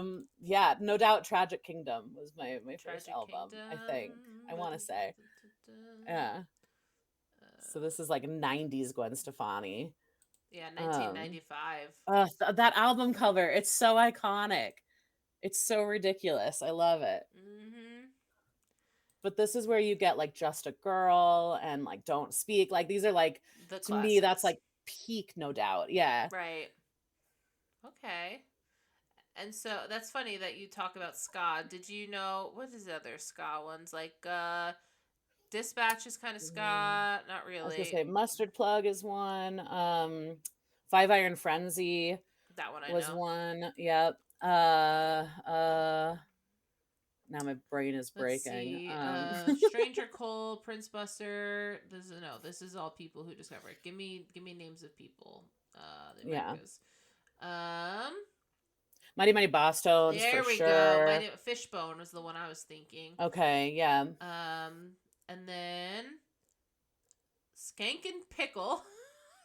Gotta love a good skankin' pickle, baby. Let's Go Bowling and Dance Hall Let's Go Crashers. Bowling. Oh, Let's Go Bowling was good too. And then Sublime. I said Dispatch. I meant Okay. Sublime, and I knew. Yeah, Sublime, I guess, is kind of ska, aren't they? If Yeah. we're calling No Doubt ska, then yeah, I guess Sublime is. And then Real Big Real Big Fish. Fish. Yep. Yep. Okay. I yeah. almost was thinking like fish, like PH, and I was like, no, that's different. And then I was No, like, but Real that's Big fun Fish. too. Yeah. Yeah. All right, cool. So ska. Interesting. Mm-hmm. Well, it I makes think it's just sense. horns. Like I always have loved music with horns in it. That's the saxophone player in me, and like not ska related, but Blood, Sweat, and Tears was a band that I grew up on. Like Mm-hmm. they're ones that have these just like beautiful big like horn line kind of like sections happening. I think just like in general, because I love jazz, but I think more than jazz, I really love soul music. Like that's my genre. That's like my sweet spot, you know? Yeah. Yeah. There's a lot of interesting songs that come to mind when you're like horns and stuff like that are in the emo era. Hmm. For instance, Stray Light Run is a band, Oh, and okay. they were pretty popular in the emo world. They had two big albums, and one of them they open up with horns, and then like it's a slower song with horns, and then they have horns throughout the song, and it makes it like it's the big band concept Yeah. really makes the album. So I should send you that information because that's Yes, please interesting. do. It's I'd love to check old, that out. but yeah, the big band stuff is really good. I'm super into that. Yeah. All right, so tell me about you're so funny the way you wrote some of this shit. All right, sensory ick. What did I do? Oh, things that I don't like. I was like, I don't know how to. So let's see. It would be sensory. Oh, we'll do this way. Slime. Yeah, slimy things. Slime coats like milk, slimy Slime fish, snail mold, maybe. slime. Just Slime. like There's short stories named Slime. there's like There's tactile things where you like slimy stuff, and I don't even mean there like we go. the slime that like kids make necessarily, but like Right. the feeling of like having something like slimy on your skin that like you can't like get rid of. Like Ew. yeah, Ew. viscous, yeah, Ew. viscosity, yeah, Oh, yeah. look at that You friggin' nailed it. video. This is what I'm talking about. Yeah. Look at the video. Do you see the different viscosities, Oh Panda? my god, look at the fucking video. Dear Uh-huh. god, let's Uh-huh. let's scroll down. I can't handle this. Let's talk about, U equals kg over ms equals n over Let's talk about m2. it. Yeah, Tell let's me get about it. it, Yeah. please. That's so crazy. It literally explains viscosity. Yeah. You really all you had to do was show me a picture. I got That's it. it. Yeah. That's all You I found needed. it. You Yeah, got it. that's all Yeah. I needed to know. Um what?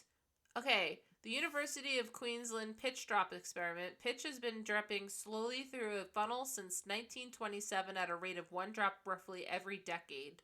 In the way, the viscosity of pitch has been determined to be approximately 230 billion times that of water. Wow. That's That's wild. wow. Wait, how much though? How much do they just constantly refill it then, or how does that work? No, I think that it's just been going. I think that that's only Wow. it, That's it wild. drops every decade, and so it's been going since 1927. Huh. That's insane. Right? But that's gross. It is. Yeah. Oh, what about honey? Okay, so like this is the thing. It's like there's certain things like I love honey in tea or like on bread or whatever, but like the feeling of it on your skin and when it's like difficult to like wash off your hands, like I hate that. Like there's Yeah. something about it that is just it grosses me out. Yeah, I, And it's not like I'll like completely avoid it by any means, but it's something like I struggle with doing dishes for a similar reason. Like I gotta wear like rubber gloves and I have like an yeah. apron and stuff because it just like it grosses me out. Yeah, I make my husband do the dishes because I Nice. can't I I need to can't touch get me one of those husband things. Yeah. can't touch food stuff. I don't Yeah. even like touching my food. Like soggy bread on like do you know yeah, exactly. Why would That's you what I do mean when that I to say me? sensory ick. I'm Why would sorry. you do that to me? It's But so you get me. gross. Yes, You I understand. understand. Please, no more. Sorry. I didn't mean to. Oh my god. That's funny. But yeah. So, would you have you ever held like a reptile before, Yeah, reptiles aren't really slimy normally. or like a frog? I haven't held a frog before. I think I'd be okay. It's for me it's like the aftermath almost like so if it was to like stay on my hands, then it would like kind Yeah. of gross me Then out, you're I like guess. hand sanitizer. Hand sanitize. Yeah, yeah, totally. Yeah. Yeah. Well, that makes sense. Mm-hmm. Ugh, soggy bread. Okay. Let's talk about chocolate chip cookies, please. Okay, yeah. Please, God. This viscous shit. That's so gross. You found it though. Oh my God. This I love is chocolate chip look at cookies. this freaking picture. Amazing. That's some food porn right there. I know. To me, it's such a simple dessert, and it's probably my favorite dessert. Like a homemade, like warm chocolate chip cookie is like my favorite thing. And my sister, I'm from Colorado, so my sister made a recipe because of high elevation. You have to kind of make adjustments and stuff, and her recipe is like, it's the epitome. It is the best recipe in my opinion. I Is love it, a good chocolate chip cookie. do you use Nestle Toll House or? Yeah, or like whatever is like on sale at the store, honestly. Like not too picky that way. Okay. Yeah. Yeah, But we yeah, you use gotta it. go with semi-sweet. Yeah, That's the way. we use the Toll House recipe, which Oh, do is you? yeah. Okay. So Yeah. this is the original recipe right here. I'll scroll down. See, And and I'm then sure that's great, but at high elevation, it just bakes a little bit weird. I'd imagine that that makes sense to me. They always say like microwaves take like a different timing up in higher elevations. Oh, that makes sense. I never thought about that, but probably. Mm-hmm. Like water takes way longer to boil at high elevation. Yeah. There's a lot of little like quirky things like that. So like in general, if you're baking at high elevation, you have to add more flour than you would at sea level. I don't know the science of it. I don't know why, but Hmm. generally that's like one of the biggest adjustments you have to make. Interesting. Yeah. Chocolate chip cookies were first sold in the UK by 1956 by Maryland Cookies. Well, actually, can you scroll up? Sure. Because I think I don't know if this is true or if it's like a wives' tale, but I recall there we go. Okay, Ruth Graves. So I recall her wanting to make a chocolate cookie, not having time. So instead of melting the chocolate into the batter, she just put in chocolate chips, and that's like how it came to be. So again, I Okay. don't know if it's a wives' tale, but like the invention of the chocolate chip cookie supposedly was an accident.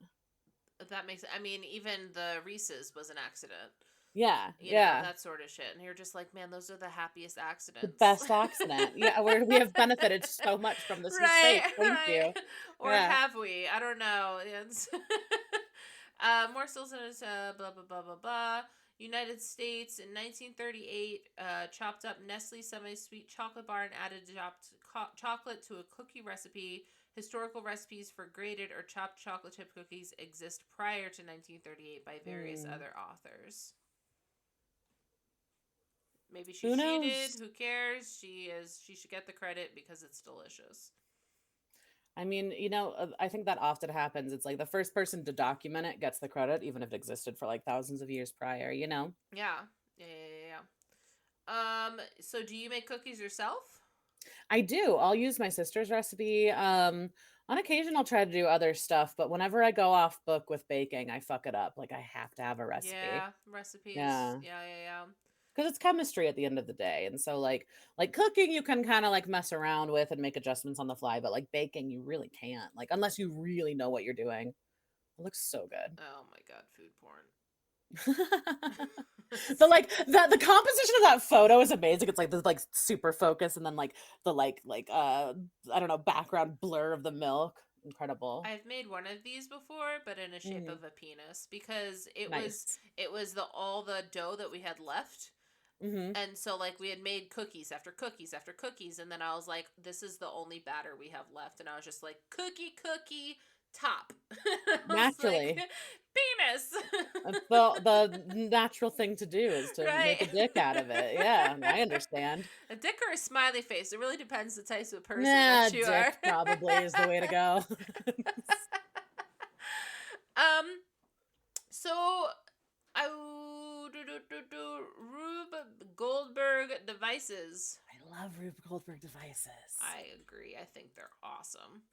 Did you ever play Mousetrap as a kid? Yes, that was my favorite game and no one would ever Right? play with me. Oh, I don't even know if we ever actually played it properly, but we just loved setting it up. You Oh know what I yeah. mean? I think it was a lot of people's like introduction to Rube Goldberg devices. Oh, for sure. Yeah, I So remember good. having it and being like, "Will you play with me?" And they're like, "We don't want to set it up." And I was That's the most fun part. What are you talking I just about? want the mouse trap. I just want it to go boop. That's That's all I It's so want. satisfying, I isn't it? know. It's the best. Tell me about other things you might have seen that are Rube Goldberg devices. We had this really great. I grew up in Fort Collins, which is a moderately sized city in Colorado, and we had this really great children's museum. And they had like a room that like had like a bunch of different little like Rube Goldberg kind of things that you could like I don't know move certain pieces and parts to kind of like create your own Rube Goldberg. So that was another kind of like Hmm. introduction to it, and then.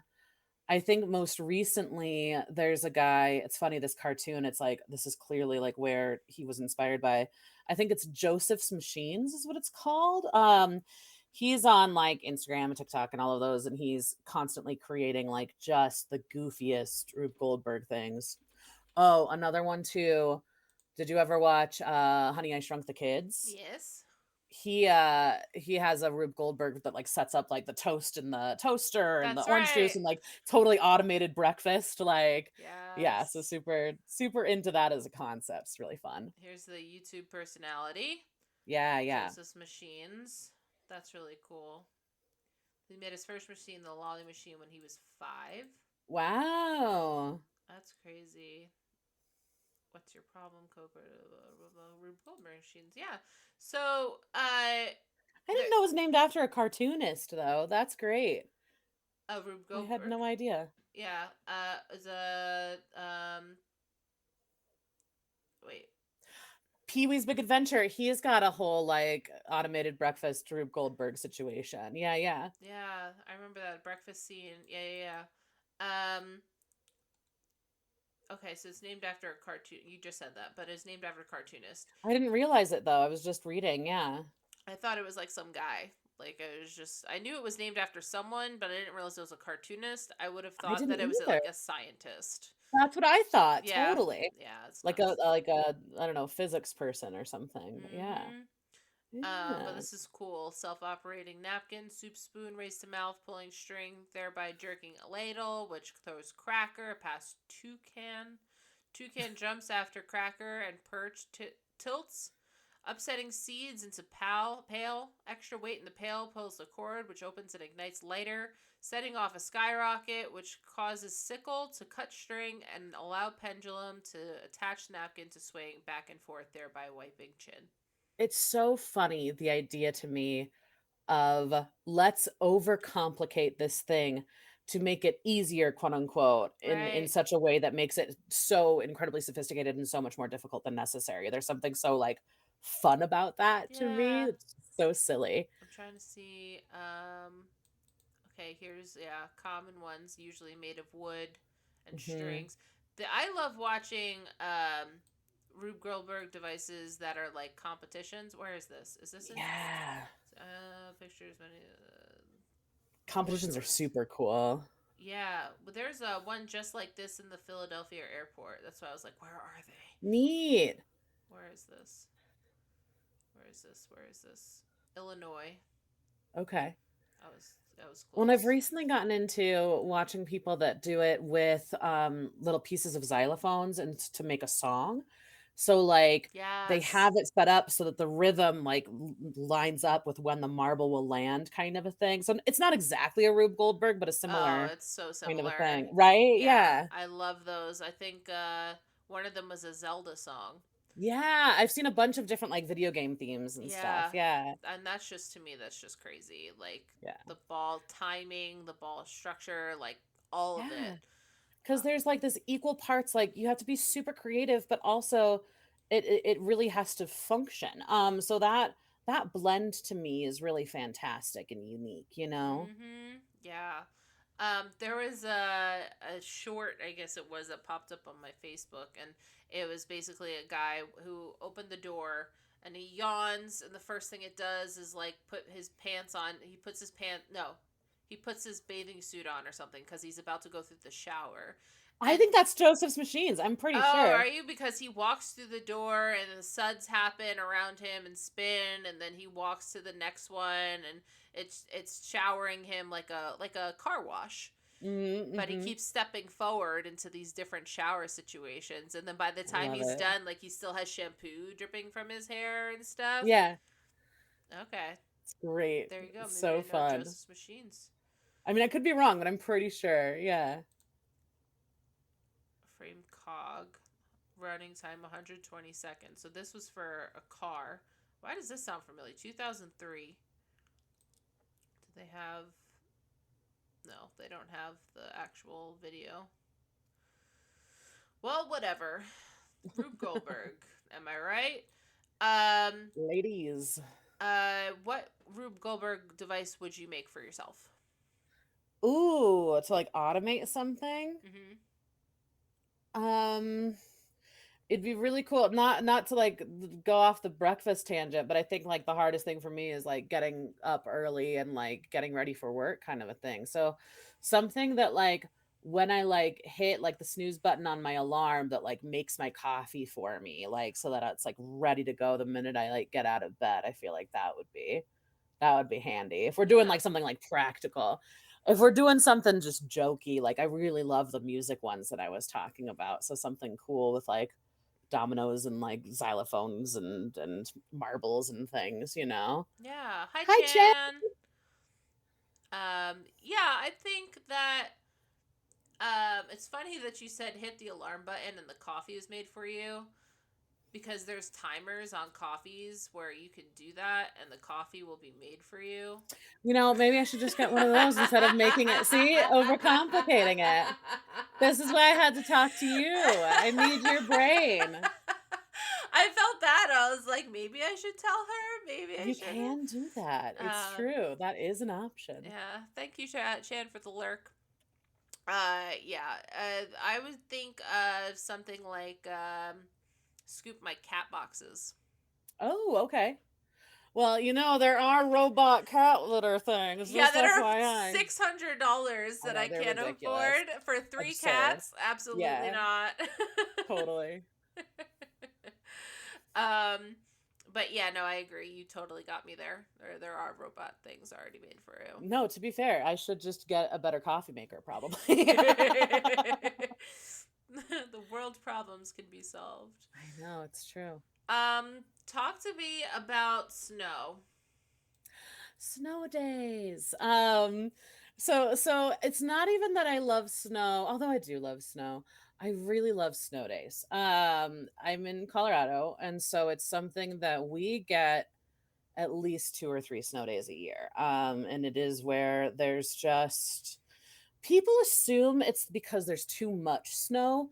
Normally, what actually happens is that you have snow or rain the night before that then freezes overnight and Yep. then snow covers it, which creates really dangerous driving conditions. And so that will shut down the city essentially. Right. And so there's something magical as a kid waking up and finding out you don't have to go to school. Oh yeah. Right? Like there's something about that that's just like so exciting. There's something really magical too about like when snow first falls, like particularly first snow of the year. But just in general, like the way that it like actually like muffles sound and makes things quieter, Yeah. and it Everything's just still. looks clean and still and pretty. So there's something about snow days that to me it's like there's this like whimsical little kid part of me that still gets so hype about snow days. And I'm a teacher, so I still benefit from a snow day, so it's still very exciting for There me you when school gets go. canceled, you know. Yeah, Yeah. I love a good snow day. When I was in college, I was up basically in a mountain by New York, and Okay.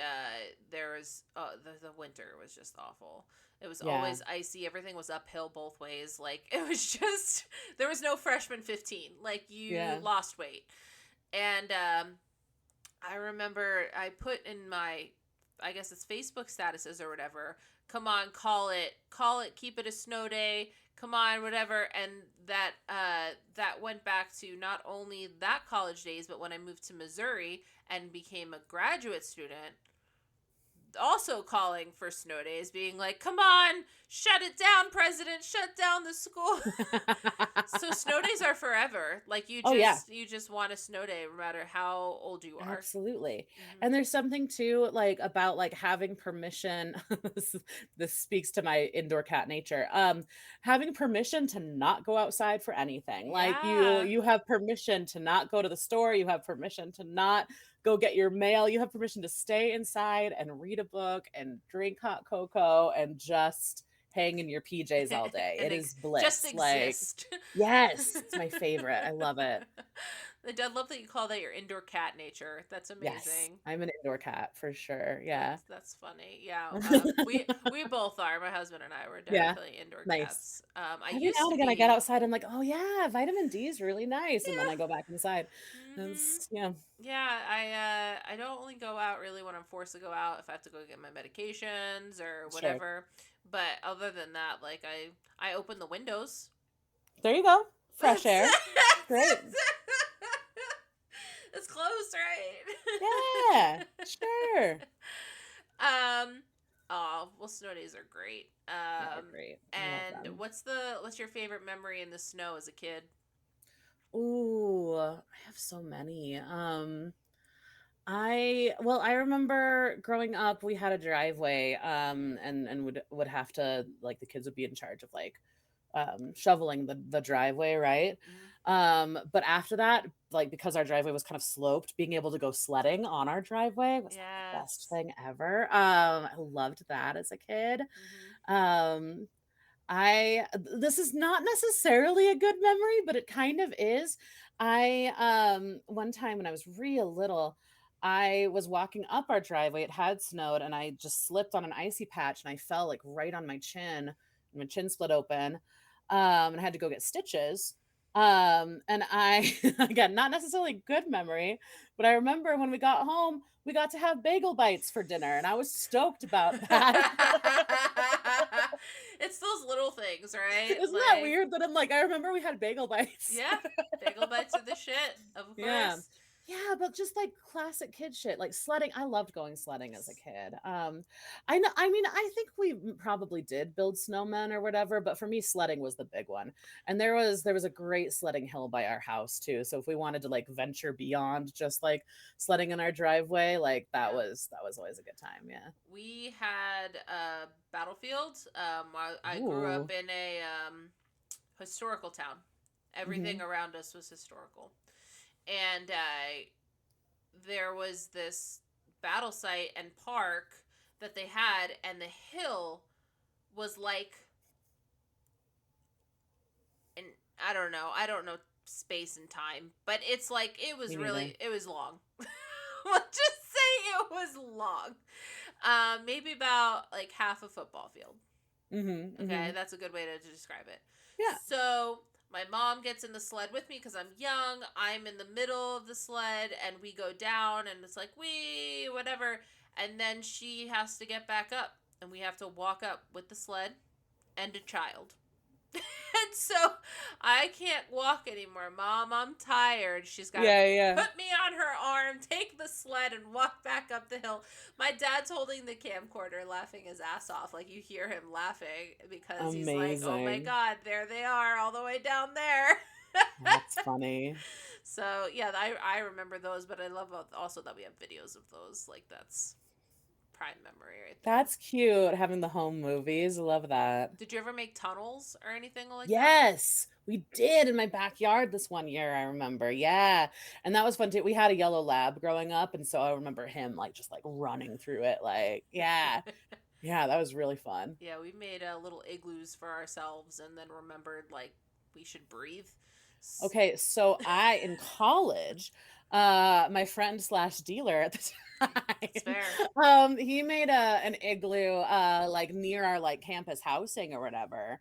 And we smoked it out, and it was a delightful time. And like coming out of this igloo, I remember being like, "It's so bright, and I've been here born, and I don't know where I am." Here I Adult snow day, yeah, yeah, totally, am. That's amazing. Oh my yeah. God. The last story I'll tell is that there was snow that happened. We had woods all behind my house. I Ooh, mean, just pretty, like tons of woods, longer than the yeah. football field, the half a football field that I was telling you about with the thing. So what we would do is we go back there, and before cell phones, we had walkie talkies, and so Hmm. we would play hide and seek in the woods, which is funny because all the trees are dead. But Hmm. there are like so they're sticks basically like this big, the little trees. But then you've also got like the pine trees that are there as well. So you're bobbing, you're weaving, you're trying to find the other person. Then you see footprints. Yeah. And then you try to do like the 101 Dalmatians, you know, when they try to clear their tracks with like a tree branch. And so I'm trying to do that with the tree branch and it's not working and I get found. But Amazing. that sort of shit was just great. Love it. That's great. Hide and seek in the snow because you can see footprints. It's stupid. Like, it's not, you're Yeah, not good very luck. good. Yeah. Totally. All right. I saved time for this. Hi, Brant. Okay. Welcome on Hey, in. Brett. Thank you for the follow. Welcome to the zoo. Sit back, relax, enjoy the bamboo. Welcome on in. Okay, so I saved this one for sort of last. I want to talk about Nintendo. I love Nintendo. So I know that you play a lot of Nintendo games. I do. And Yeah. so tell me about them. Tell me why you love them. Tell me what you play. Yeah. So our first system growing up was a Dreamcast. Underrated, beautiful system. I agree. Not Nintendo. Our second system and the one that I really like loved was a Nintendo 64. Mm-hmm. So that was where like some of my first like video game kind of obsessions or like loves like came from. In particular, I remember Mario Kart being like one of the first games that like I could actually kind of hold my own against my brothers. So Mm-hmm. that was like a big deal to me that like Yeah. I didn't always lose and sometimes I won. So Mario Kart has been one that's like close to my heart ever since I was a kid. But yeah, I mean, there's so much about Nintendo that I really love just in terms of like accessibility. Like there's something about Nintendo that like has and this has changed in recent years, but in general, like there's a really nice spectrum of easy to get into and to learn games, and then also like really difficult kind of like high technical proficiency games. So I Yeah. like that there's kind of a gradient there, you know. Mm-hmm. I remember sleepovers playing Mario Party like at all hours of the night, and that was like a big thing. Smash Brothers, getting into like Mm-hmm. fighting games and stuff. Like, yeah. So and I think actually the Saturday, me and my friend T Miller, we're gonna play through Super Mario 64. Oh, It's one of nice. my favorite games of like all time.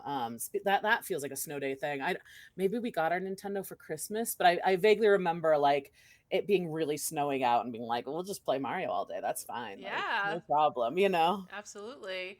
Um, so is that your like not OG game? Is that like your pinnacle game? Is Super what did you say, Super Mario? Super Mario 64. Uh-huh.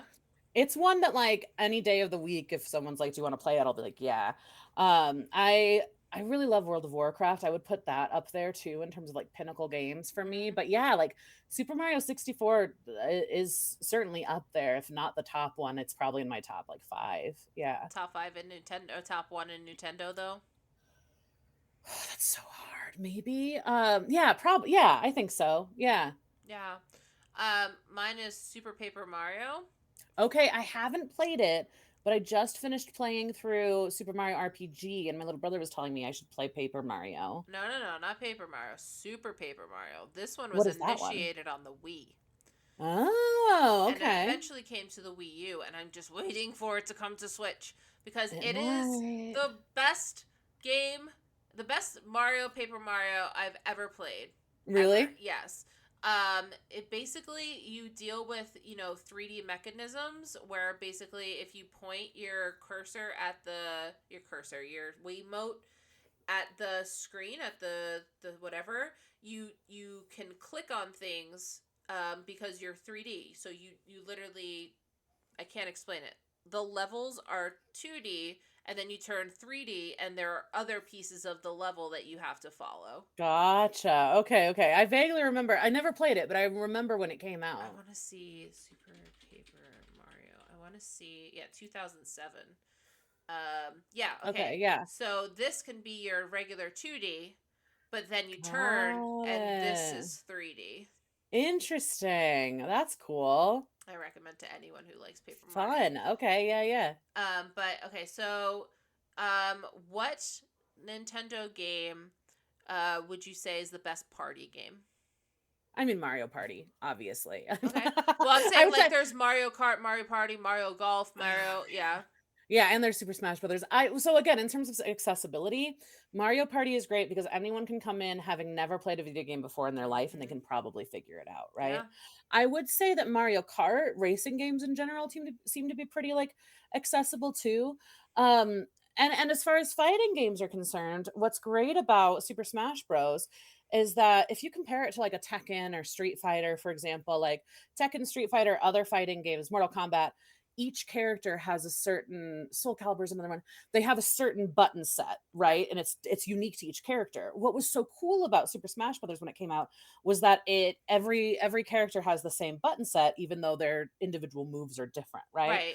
So it's kind of cool that it's like trigger will always be grab. It doesn't matter if you're playing Kirby, it doesn't matter if you're playing Mario, like that will always be the same thing. Mm-hmm. So like that's something I think that Nintendo does really well in terms of like you can come in and pick up this game.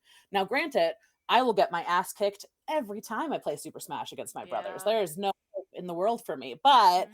theoretically it's a little bit easier to pick up than, Tekken where I just have to button mash and hope for the best, you Yeah, know? I mean, in not Super Paper, in Super Smash Brothers, I do mash buttons and hope for the best. I mean, that's And it'll that's work, my and tactic. you can do it. I always play Yeah, Kirby, and then I just try to suck people up and spit them out, and suck people up and take their powers and spit them out. That's all I know how to yeah, do. that's not a bad strategy, yeah. If you had to make me pick any other character, I'd be like, I'm done. I got Really? nothing. I got nothing. Fair, This that's is fair, all I yeah, know is Kirby. yeah, Um, Now you have the Switch, yeah. I do, yeah, So there's two parties. There's Super Mario Party, uh-huh. and then there's Mario Party Superstar? Superstar. Thank you. That's the Yeah, one. So if you had to choose between the one where you have to use the Switch motes, or the Switch controllers, or the regular controllers, which one would you choose? well, to me, the big difference between those 2 games is, do you get to choose your own path or are you in a car with everyone else? So to Oh me, yeah. Super Mario, or what is it? Mario Party Superstar, you're not in a car, you're not forced to be with everyone else. And so Mhm. that to me is better. Yeah. When you're in the same car with everyone else, it takes away strategy. That like the little bit of strategy and like control and agency you can have, they take it away in that game. So to me, that's one of the weakest Mario parties, honestly. Now that one, that's an option. You can do regular Mario Okay. Party without Well, it. then in that case, I guess if it's only an option, then it doesn't really matter. Yeah, because like I'll Yeah. play that one only if I want to play in a group setting, where like we're all paddling the same boat and we want to get to the certain things, and like you play as a team, or Okay. you could play two and two, two people against two people, and that works out, and you have to get the star and the key to open the chest, so you have to map how many moves you make and how you get across the map. Yeah. I find it very fascinating, but if I want to play just Mario Party, I'll play Mario Party Superstars. Yeah, Just, definitely. it's cut Definitely. dry. It's just That's kind of how I feel. Well, and it's nice too because they tried to kind of like pay homage to like some of the like classic ones from like the first Mario Party, like the or like Mario Party 2. I can't remember which ones. yeah. So it's fun that they kind of had like reboots of those old levels too. Mm-hmm. What about Zelda? Did you ever play the Zelda ones or? Zelda was much more my little brother's thing. So I watched him play a lot of Zelda growing up, but it's not one that I've ever. The one that I played the most was Wind Waker on GameCube. I got pretty far in Wind Waker and really enjoyed it. Mm-hmm. But yeah, Zelda wasn't one of mine for whatever reason. I don't know why. No, it's. What about Animal Crossing? Love Animal Crossing. So, Big fan of Animal Crossing. So yeah, in Japan it came out on 64, but in the United States it wasn't released until GameCube. But mm-hmm. GameCube is when I first started playing Animal Crossing. And you know what? I miss the sassy villagers. I miss the old days where your villagers would like gossip about you behind your back and be like, "You're looking dirty. Here's a shirt." Like I miss the mean villagers. I miss when what's his name, Tom Nook was kind of a dick about your rent. Yeah. Like so it's like the new one is so much fun, don't get me Yeah. wrong, Yeah. and being able to terraform is beautiful and amazing, Mm-hmm. but like I it saddens me that all of the like villagers have kind of become homogenized and they all kind of have this like similar like personality set. Yeah. But I Yeah. will always love Animal Crossing. I'm a big fan. Yeah, that Yeah. came out in 2020, and when the world stopped, everybody was like, Yeah. okay, Twitch and Animal Crossing. Like, I had my birthday, my, wow, I'm saying 20, my 29th birthday, 30th birthday, whatever it was, all Animal Crossing. So, my friends in my community all came to my island, and I set up a obstacle course for them. I So set up a cute. match game for them, and we all streamed it, and it was I all love great. And at the that. very end, they're like, "All right, do you want to say happy birthday now?" And the villagers are like, "Yeah, say happy birthday." And so at the very end, we're all like this, and there's fireworks in the background, and I took a screenshot and everything like That that. is so cute. That was my birthday in isolation. Yeah. Well, so my brothers bought me my Switch for my birthday 2020 because I was like one of the last ones in our friend group to get one. And they were like, the world's on fire. You need Animal Crossing. Right. And so they bought me my Switch. So shout out to them. But Animal Crossing is kind of low key the reason that I have a Switch. Yeah. Yeah. No, that's great. Yeah, Animal Crossing Yeah. is OG. And then It's last fun. one is Pokemon. Did you ever get into Pokemon? Yes. Yes. The so again, that's one. The only one that I've ever like gotten to like Victory Road was Pokemon Leaf Green, Okay. which I believe was for Game Boy Advanced. I could be wrong. But it was a port basically of the original like red or blue. The difference was that you had like Pikachu as a starter, I believe. Again, someone can fact check me and be like, you're wrong. But Right, right. it's we're going back to like original 151 days. So now there's like over 800 Pokemon, and I'm like, I don't know who any of these motherfuckers Right, are, right. but I loved, well, and actually what really got me into Pokemon, other than just watching the original, anime, was playing the card game. I played the card game as a kid. Yes, we did Yeah. too. Was super into it. It, Yeah. it's funny because Gizmo, who's a friend of the stream and does a lot of the art for the emotes, he is the one that taught us how to actually play the game because we're just like Nice. electric, and he's like, no, that doesn't work, like you need to make sure that you do water. Yeah. we're Have to like match it. we're like 10 years old, and we're like have no idea what to play, and he's like, no, no, no, this is my booklet, you can choose whatever type you like, and I'll choose my type, and we'll Love it. work from my booklet. And that's how I Yeah. played. Yeah. My dad would take us. There was this comic book shop in town called Marshax. It doesn't exist anymore. But he would take us there every weekend, and we would play in Pokemon tournaments on the weekends. Like, Oh, that's so super into it. cool. Yeah, it was really fun. That's so I cool. wish I had a binder full of my like holographic cards, and I don't know, they went in a garage sale somewhere when I was in college. My mom got rid of them or whatever. And looking back, I'm like, Oh well, my now that god. that's back in, I can't Right. imagine like how much money these like silly little cards are worth. I Yeah. Oh wish I had man. have held on to them, but how Yeah. are you How do how are you you supposed to know? know? Right. Yeah. And then have you played any of the recent Pokemons? No, well, okay, so I played a little bit of Sword and Shield. I think I have Sword. Couldn't really get into it. However, the idea of an open world Pokemon is super intriguing to me. So I haven't played Arceus or Sapphire, what is it? Sapphire Ruby, is that the other one? Pearl? Diamond Pearl? No, that's a Whatever the remake. most recent ones are. Oh, Oh, Scarlet. Scarlet. That's it. Um, Violet and Scarlet. Violet Scarlet, thank you.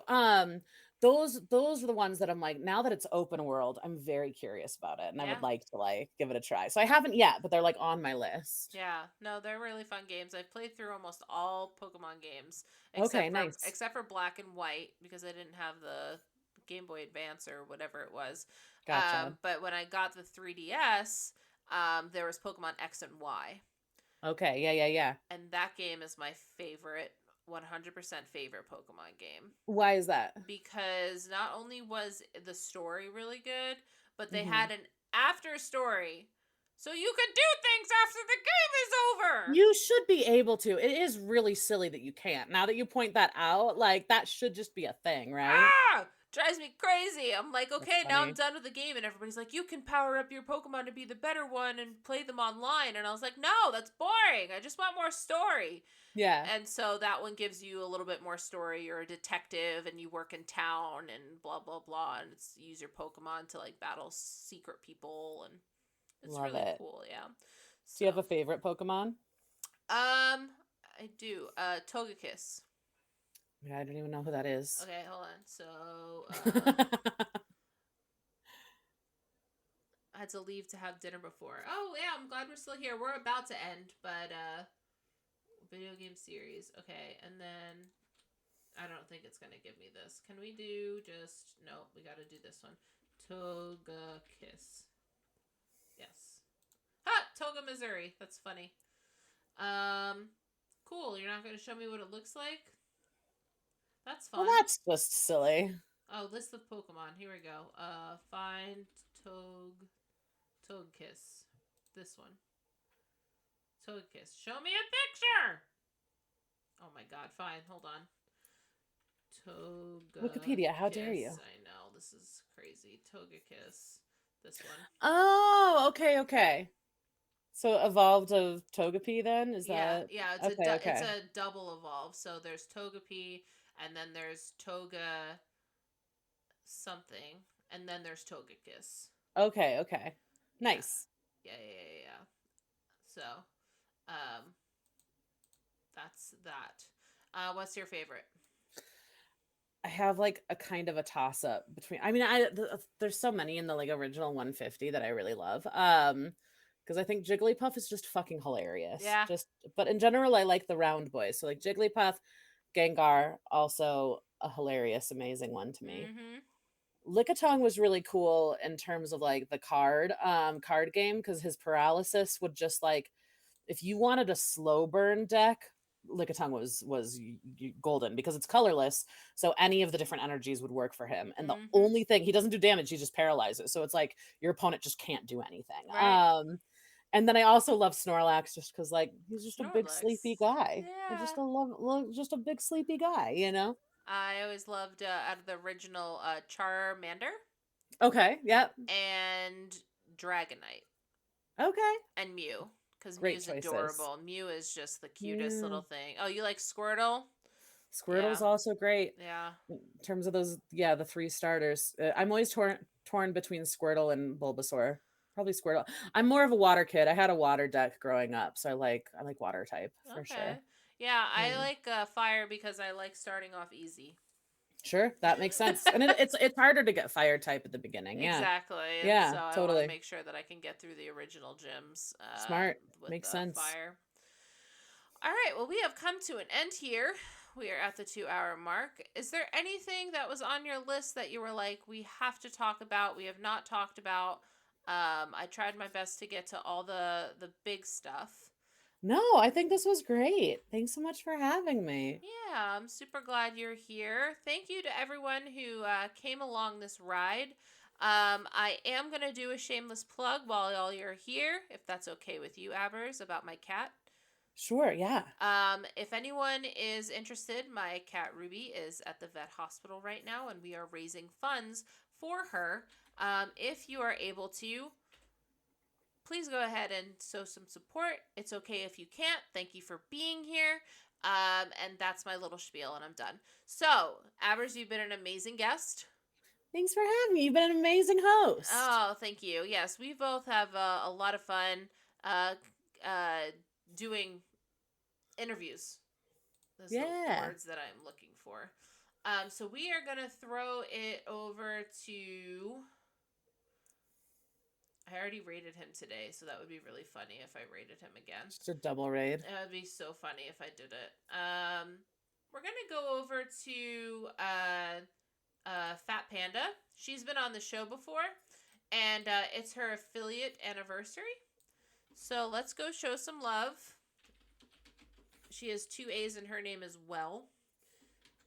This is my horrible raid call that I had to make at the last minute. But yeah, thank you so much for being on. Everybody, thank you so much for being here. And let's all go on a raid. Boop.